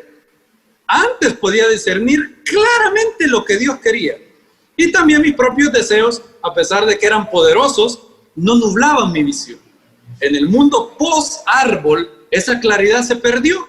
Mi deseo se entromete y se convierte en parte ineludible del cálculo moral. En otras palabras, según Maimónides, si ustedes le hubieran dicho a Adán antes de comer del árbol, torturar niños por diversión es, ¿qué hubiera contestado Adán? Falso. Ayudar a los necesitados es verdadero. Ahora, eso no tiene sentido hoy. En el mundo post-árbol, nosotros no decimos eso. Tú dices eso. Nadie dice eso, ¿verdad? Nadie dice, ayudar a los necesitados es verdadero. Violar a una mujer es falso. No, decimos, cuando alguien viola a una mujer, hace algo malo. Pero Maimónides dice, en el mundo antes del árbol, ellos le hubieran llamado a las acciones correctas, le hubieran llamado verdadero. A las acciones incorrectas le hubieran llamado falso. ¿Por qué razón? Porque bueno y malo es subjetivo. Tiene que ver con lo que a mí me gusta, lo que yo deseo que sea, lo que a mí me agrada, lo que yo encuentro bueno. Sigue, por ejemplo, y Ramban y Rabbi Foreman dicen eso, cuando Foreman dice, comer del árbol significó un cambio de equilibrio. En el mundo anterior al árbol, noten, en el mundo anterior al árbol, el deseo estaba en los seres humanos, pero era reconocible como una mera parte de quienes éramos. Esa parte estaba en un equilibrio con el resto de nosotros. Era menos probable que nos tomara del lado ciego. Ahora, en el mundo, después de comer del árbol, el deseo se convierte en el lente a través del cual veo las cosas. Ya no veo un mundo claro, objetivo, de verdadero y falso. Ahora, las opciones morales simplemente las veo como bien y mal. Después de la desobediencia del hombre, cuando comenzó a ceder a los pasos de los deseos que tenían su origen en su imaginación, dice Maimónides, y a la satisfacción de sus apetitos corporales, como se dice, la esposa vio que el árbol era bueno para comer y delicioso para él, fue castigado con la pérdida de parte de esta facultad intelectual que había poseído anteriormente. Por lo tanto, transgredió una orden que se le había acusado en razón de su razón. Y habiendo obtenido un conocimiento de las verdades aparentes, subjetivas, entonces comprendió completamente la magnitud de la pérdida que había sufrido y lo que había perdido y en qué situación se encontraba. Por eso leemos, seréis como Elohim, conociendo el bien y el mal, y no conocer o discernir lo verdadero y lo falso. Entonces, ¿qué fue lo que cambió después del árbol? Antes del árbol, el hombre tenía su deseo bajo control. ¿Podía pecar? Claro que podía pecar, pero lo hacía con completo equilibrio. El deseo no era exacerbado, no tenía el deseo no nublaba sus opciones morales. Y para esto Foreman nos pide que hagamos un ejercicio de unos dilemas morales, ¿verdad? Les voy a presentar 4 dilemas morales. Piensen en esto. ¿Qué opinan? No quiero que me den la respuesta a los dilemas morales. Algunos ya los conozco, otras están difíciles. Por ejemplo, ¿qué opinan? Un dilema moral, por ejemplo, es cuando tenemos 2 opciones, ¿verdad? Y ninguna de las opciones es muy buena, ¿verdad? Hagas lo que hagas, hay algo que está mal. Por ejemplo, ¿qué opinan? ¿Es correcto desconectar a un hombre de un respirador? Ese es un dilema, ¿verdad? ¿Es un dilema moral ese? Terrible, ¿verdad? Es decir, si te toca ser la persona que dice sí, desconectar a una persona de un respirador, ¿es un dilema moral? Claro que no. Por ejemplo, supón que tu madre anciana necesita ayuda para organizar su casa antes de mudarse, pero en esa misma noche que tu mamá se va a mudar, tu hijo te dice que tiene el examen final y que necesita que le ayudes, y te dice que pases con él la noche. ¿Con quién pasas la noche? Segundo dilema. Tercer dilema. Un profesor le dice a Billy que le confiese la verdad. Bobby, tu amigo, estaba copiando en el examen, ¿sí o no? Billy lo vio copiando en el examen. Entonces tiene el dilema de decir la verdad al profesor y entonces hacerle daño a Billy, o no decirle la verdad y no ser honesto. Dilema moral número 3. Número 4. En una noche oscura, está lloviendo y ustedes van manejando.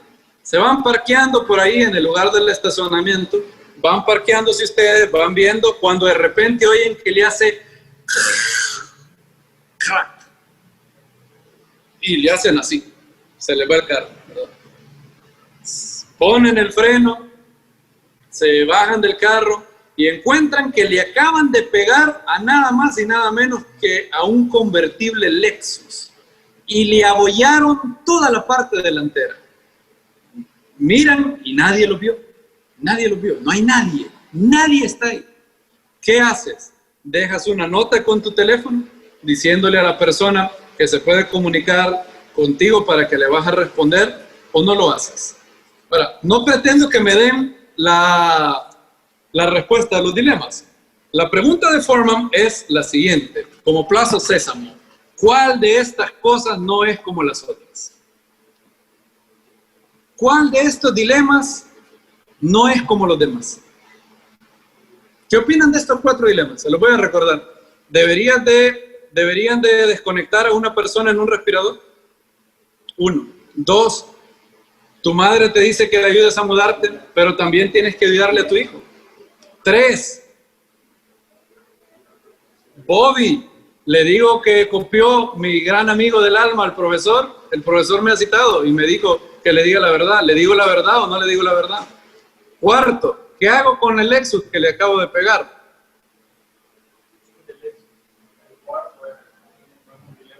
El cuarto no es un dilema, ¿sí, hermano? El último, ¿verdad? El último dilema, piénsenlo bien. Los primeros 3 dilemas hubieran existido antes y después del árbol. El último dilema solo existe aquí, después del árbol. ¿Qué es un dilema? Un dilema moral, véanlo como un ring de box. En un dilema moral hay 2 principios morales, hay 2 valores morales que chocan, ¿verdad?, entre sí. Por ejemplo, debemos de desconectar a una persona en un respirador. ¿Cuáles son los 2 principios?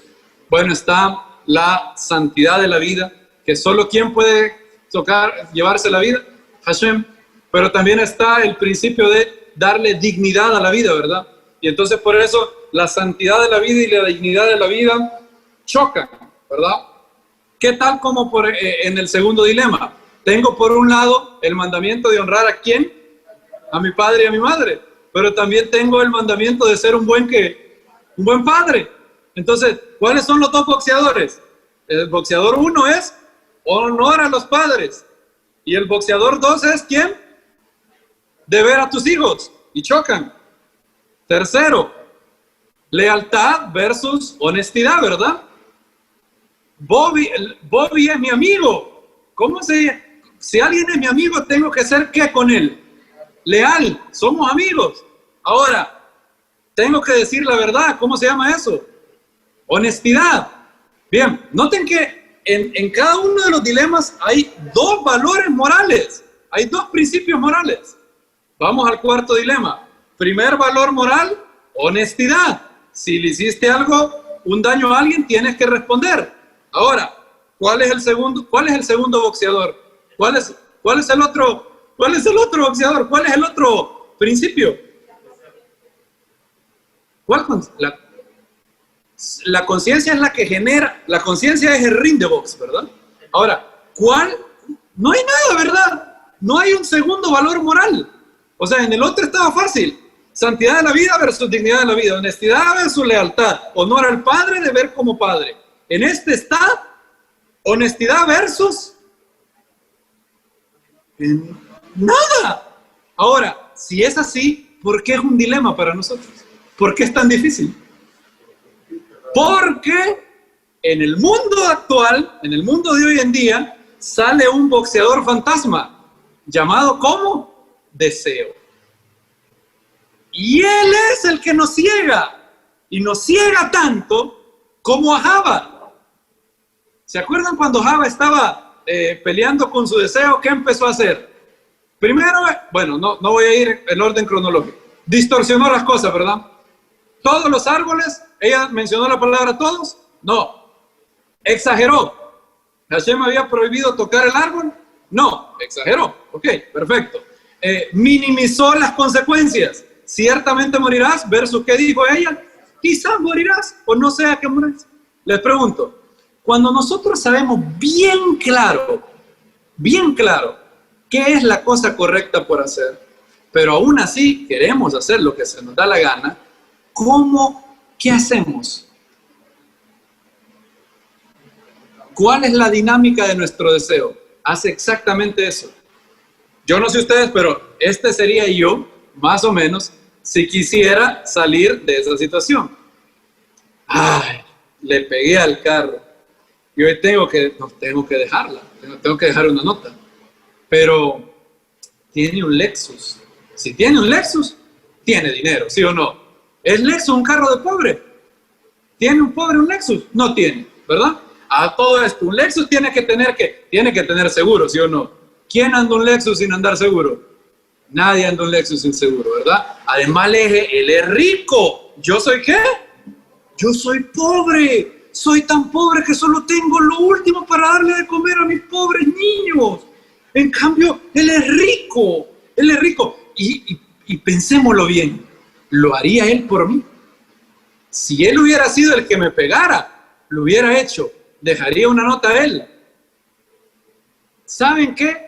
En 5 o 4 cosas que nos decimos a nosotros mismos, nuestro deseo ya nos convenció que en realidad lo más virtuoso que podemos hacer es que irnos. ¿Se pueden imaginar? ¿Por qué? ¿Cómo pasa eso? Debido a que hoy el deseo ya no es una pequeña parte más, no es un componente más. Lo que hacía el árbol del conocimiento del bien y del mal es que exacerbaba tu deseo. Ahora, ¿qué tiene que ver el deseo con conocer el bien y el mal? Bueno, miren lo que dice el Eterno. El Eterno dice, hay un gran problema. El hombre es ahora como yo, conociendo el bien y el mal. ¿Cuál es el problema con eso? Bueno, porque en el caso del Eterno, ¿está bien que Él sea el que decida qué es el bien y el mal? ¿Sí o no? Claro que sí, porque Él es la corte última. En el caso de un ser que es todopoderoso, omnisapiente, perfecto, omnibenevolente, todo eso, todos los valores morales surgen de adentro de él, de su esencia, ¿verdad? De su ser. Por eso él dice que él es el conocedor del bien y del mal. Él es el definidor del bien y el mal. Ahora, ¿qué pasó después de comer del árbol? ¿Quién también se convirtió en un definidor del bien y el mal según su propia voluntad? El hombre. Antes del árbol, el hombre experimentaba el bien y el mal como una verdad en términos de verdadero y falso. Hacer lo correcto es verdadero, tan verdadero como 2 y 2 y 4. Ahora, después de comer del árbol, ya no llamamos verdadero a lo correcto. Le llamamos como bueno, lo que a mí me agrada, lo que yo siento que es lo correcto. ¿Y cómo le llamamos a lo incorrecto? Falso. Y es por eso que hoy en día el deseo nos nubla y entramos en la misma dinámica que hizo Java. Exageramos,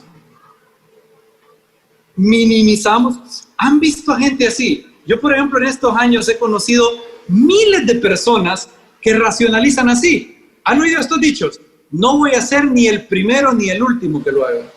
¿Han oído ese dicho? ¿Qué con eso? ¿Qué prueba eso? ¿Prueba eso que eso es correcto? ¿Y por qué lo decimos? ¿Por qué somos tan idiotas para decir eso?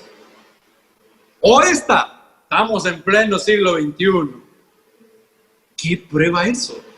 ¿Se imaginan que alguien dijera, ay, todavía pensás que asesinar es malo? Estamos en pleno siglo XXI. ¿Tiene que ver la novedad con lo que es verdad? No, una mentira es mentira, sea antigua o sea nueva. La verdad es verdad, sea nueva o sea antigua. Pero si todo el mundo lo hace, ¿quién habla ahí? El deseo. Y por eso hacemos lo mismo que hizo Java. El gran problema y lo que pasó después de comer, aparentemente lo que la Torá nos señala, el gran problema de lo que sucedió es que después del árbol, nuestro deseo, nuestra voluntad, se ha convertido en lo que define lo que es correcto y lo incorrecto. La fuente de la moralidad ya no es externa a nosotros solamente, sino que es interna a nuestros deseos. En el caso de Hashem, como dije, obviamente es completamente aceptable que su deseo, la voluntad de Hashem, sea lo que define el bien y el mal, lo correcto y lo incorrecto. Está maravilloso porque es el ser más grande concebible, no hay ninguna ley que esté encima de Hashem. Claro que Él es el que puede definir lo que es correcto e incorrecto. El problema es que después del árbol, lo correcto y lo incorrecto, ¿quién aprendió a definirlo también según lo que nosotros decíamos? Nosotros mismos. Y ahí está el problema. Nosotros no estamos supuestos a hacer eso. Nosotros no estamos supuestos a ser la fuente de la moralidad. Nosotros no estamos supuestos a ser aquellos que definamos lo correcto y lo incorrecto, llamándolo como bueno o malo. Ese es el problema. Y creo yo que esto también nos informa sobre en qué sentido Yeshua era el segundo Adán y en qué sentido Yeshua era el postrer Adán. ¿Se acuerdan que, según la Biblia, nuestro maestro Yeshua es el segundo Adán, ¿verdad? Es el postrer Adán. ¿En qué sentido? Él fue creado exactamente igual que como Adán fue creado antes de comer del árbol. En otras palabras, ¿tenía él los mismos deseos que nosotros? Sí, pero él no tenía la compulsión al mal. Él no tenía la predisposición al mal. ¿Podía pecar él si quería? Claro que podía hacerlo, al igual que podía hacerlo Adán. Simplemente, él no tenía... ¿Se acuerdan? ¿Se acuerdan ustedes cuando habían unos lentes que eran de colores, rosados o se acuerdan de unos colores meros raros? ¿Qué pasa si tú te pones unos lentes todos rosados? ¿Cómo lo ves todo? Rosado. Él no tenía los lentes del deseo. Él podía ser completamente objetivo. ¿Y saben qué? Lo fue. Y en la última tentación, cuando él estaba a punto de sucumbir, ¿qué fue lo que dijo? Pero no se haga mi voluntad, sino la tuya. Cambien voluntad. ¿Cómo se dice voluntad en hebreo? Ratzón. ¿Se acuerdan de algo también que tiene que ver con ratzón? Yetzed. ¿Qué quiere decir qué? Deseo. Yeshua dijo que se haga tu deseo, no el mío. Y por eso nos redimió y hoy nos ha hecho reyes y sacerdotes para su Dios. Es por eso que Él se llama el segundo Adán. Ahora podemos entender eso después de haberlo visto.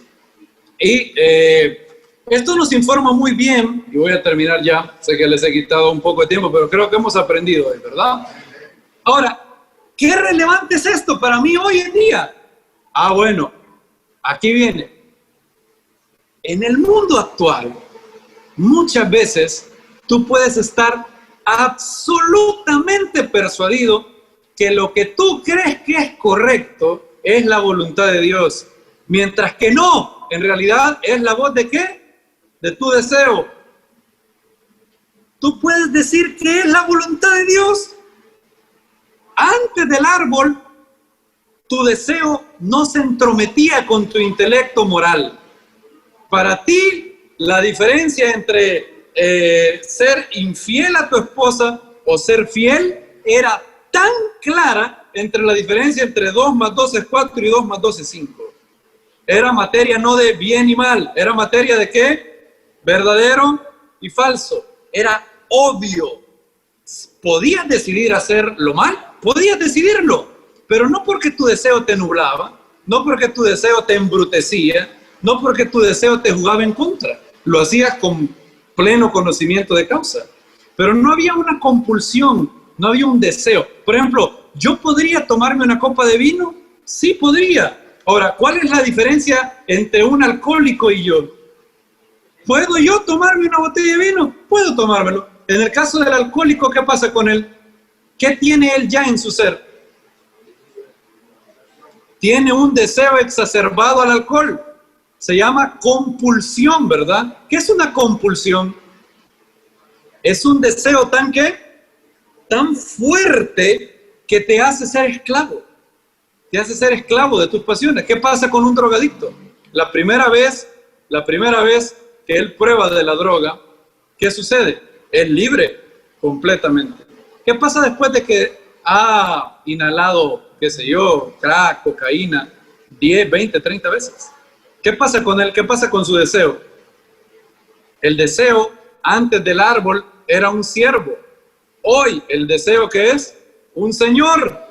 El deseo te nubla. Y por eso hay tanta gente, y todos nosotros entre ellos, que podemos estar completamente persuadidos. Yo he oído gente diciéndome esto, hermano, pero ¿y será que de verdad hace falta congregarse? Porque mire, pues, es que antes porque pues sí, no habían Biblias. ¿Dónde tenía que ir uno para oír la Torah antes? A la sinagoga, ¿verdad? Por eso es que Jacobo dijo, los gentiles tiene, Moisés tiene quien lo lea, donde he leído, ¿qué? Cada día de reposo. Pero hoy, hermano, en el siglo XXI, y tenemos Biblia, y si yo oro, o Hashem está en todo lugar, hermano. Díganme ustedes, ¿eso es de verdad? ¿Qué es eso? ¿De verdad un deseo genuino de descubrir la voluntad del Eterno? ¿O simplemente pamplinas? Simplemente excusas para tratar de justificarme. ¿Qué pasa cuando una persona le dices, no, bueno, no, pero es que de pronto no me entendieron? Trate de hacerle ver a alguien que lo que está haciendo no es correcto. ¿Qué hace él? Miren lo que hacemos, exageramos. No, si no me permiten hacer esto, ¿qué va a pasar? ¿Quién exageró? Java. No se puede ni comer, ni qué dijo, ni tocar. O minimizamos, trivializamos las cosas. ¿Quién ha hecho eso? ¿Usted ha hecho eso alguna vez? Yo lo he hecho. ¿Quién se une conmigo? ¿Quién a la hora de, en un dilema moral, ha trivializado las consecuencias? Bueno, si no es tan grave. Bueno, ¿y qué va a pasar si no soy el último que lo va a hacer? No soy ni el primero ni el último. ¿Qué con eso? ¿Qué quiere decir? Imagínense que un violador dijera, bueno, yo no soy ni el primero ni el último que va a violar. ¿Significa eso que la violación es correcta? No. Sí, pero yo no voy a violar a nadie. Claro, es un ejemplo, es un símil, una analogía. El punto es que el hecho de que un gran poco de gente lo haga no quiere decir que sea correcta. Entonces, hoy en día tenemos que estar, como le dijo el Eterno, y por eso el Rabbi Foreman le puso hacia el libro, la bestia que acecha a la puerta. ¿Se acuerdan quién le dijo eso? Se lo dijo Hashem a Caín, ¿verdad? Más el pecado, ¿qué? Acecha a la puerta. ¿Qué es lo que acecha a nuestra puerta? El deseo. Deseo. Y cuando yo encuentro la Biblia que me dice no hagas esto y se enfrenta a mi deseo, ¿qué empiezo a hacer? Miren lo que dice Pablo. Pablo dice en Romanos 1, y estamos cerrando ya. Romanos 1. ¿Qué hace la gente? Se pone a racionalizar. Romanos 1 dice, Romanos 1:21, pues habiendo conocido a Dios, no le glorificaron como a Dios, ni le dieron gracias, sino que se envanecieron ¿en qué? En sus razonamientos. Su necio corazón, ¿qué? Fue entenebrecido. Entonces, echémosle un vistazo a las 4 preguntas que nos hicimos. ¿Quería Dios negarle a Adán y Eva el conocimiento de lo correcto y lo incorrecto? No. Dios dotó a Adán con un conocimiento perfecto de lo correcto y lo incorrecto. Lo que no quería es que su deseo nublara su capacidad moral, viniendo a experimentar la moral como algo subjetivo, algo como bueno o malo, como algo que tiene que ver con lo que le gusta o lo que no le gusta. Teníamos en el mundo antes del árbol una moralidad impecable y objetiva. Sin embargo, Dios dio al hombre libre albedrío, poniendo un árbol que daba la posibilidad de desobedecer, pero al mismo tiempo daba la posibilidad de obedecer y decidir amar a Dios y someternos voluntariamente a Él.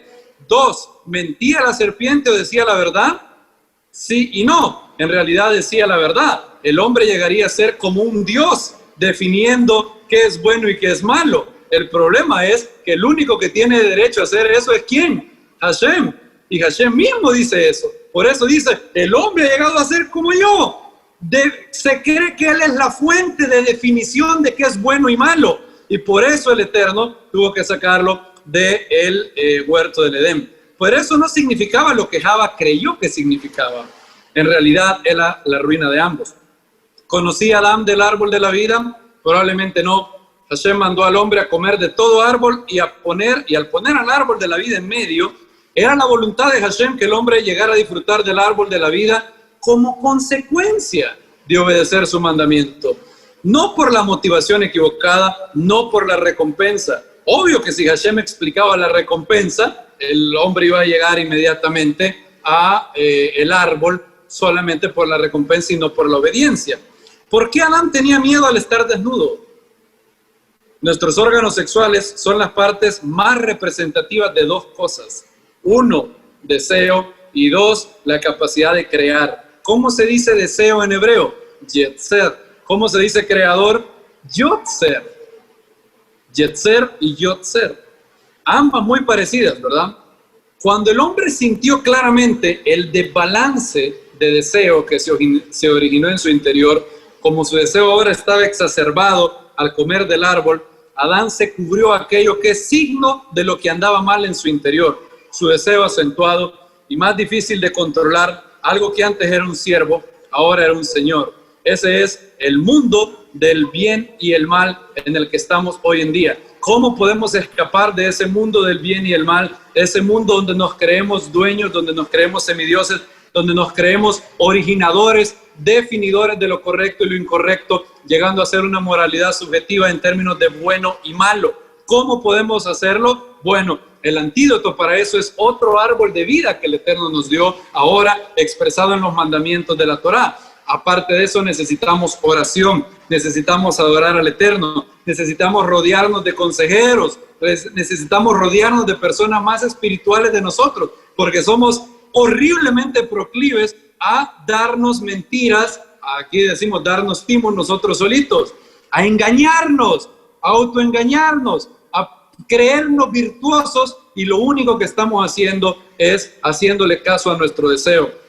Que el Eterno nos haya hablado el día de hoy, que Él nos haga libres de la bestia que acecha a la puerta de nuestro pecado, porque en Yeshua, nuestro Mesías, somos más que vencedores por medio de aquel que nos amó, y Él vino a darnos vida, vida en abundancia. No tenemos un espíritu de debilidad, sino que tenemos un espíritu de amor, poder y ¿qué? Dominio propio. En Yeshua podemos empezar a experimentar la victoria final que se dará contra. Hoy hemos sido libres de la paga del pecado, somos libres, si así decidimos, del poder del pecado, y seremos un día libre de la presencia del pecado por los méritos de nuestro Señor Yeshua, nuestro Mesías. Amén, ve amén. Gracias, Señor, por estar con nosotros. Te agradecemos por este tiempo de escudriñamiento de tu Torá. Gracias, Señor, por abrir nuestros ojos. Gracias por hablar a nuestras vidas tantas cosas que están escondidas en el texto de tu Torá. Hemos dicho juntamente al salmista que has abierto nuestros ojos y nos has hecho ver las maravillas de tu Torá. Gracias, Señor, por esta comunidad de creyentes. Gracias por todos aquellos que nuestros hermanos escuchan, y te pedimos que todo sea de mucha bendición para nosotros en esta semana. Bendice esta semana que va a comenzar. Danos de los ricos manjares de la tierra. Haz, Padre, que cada uno de nosotros tenga lo necesario hasta la saciedad. Haz que se cumpla en nosotros el verso, que la dulzura del Eterno esté sobre nosotros, que la firme la obra en nuestras manos, que establezca la obra en nuestras manos. Gracias, Padre nuestro, en nombre de Yeshua, nuestro Mesías.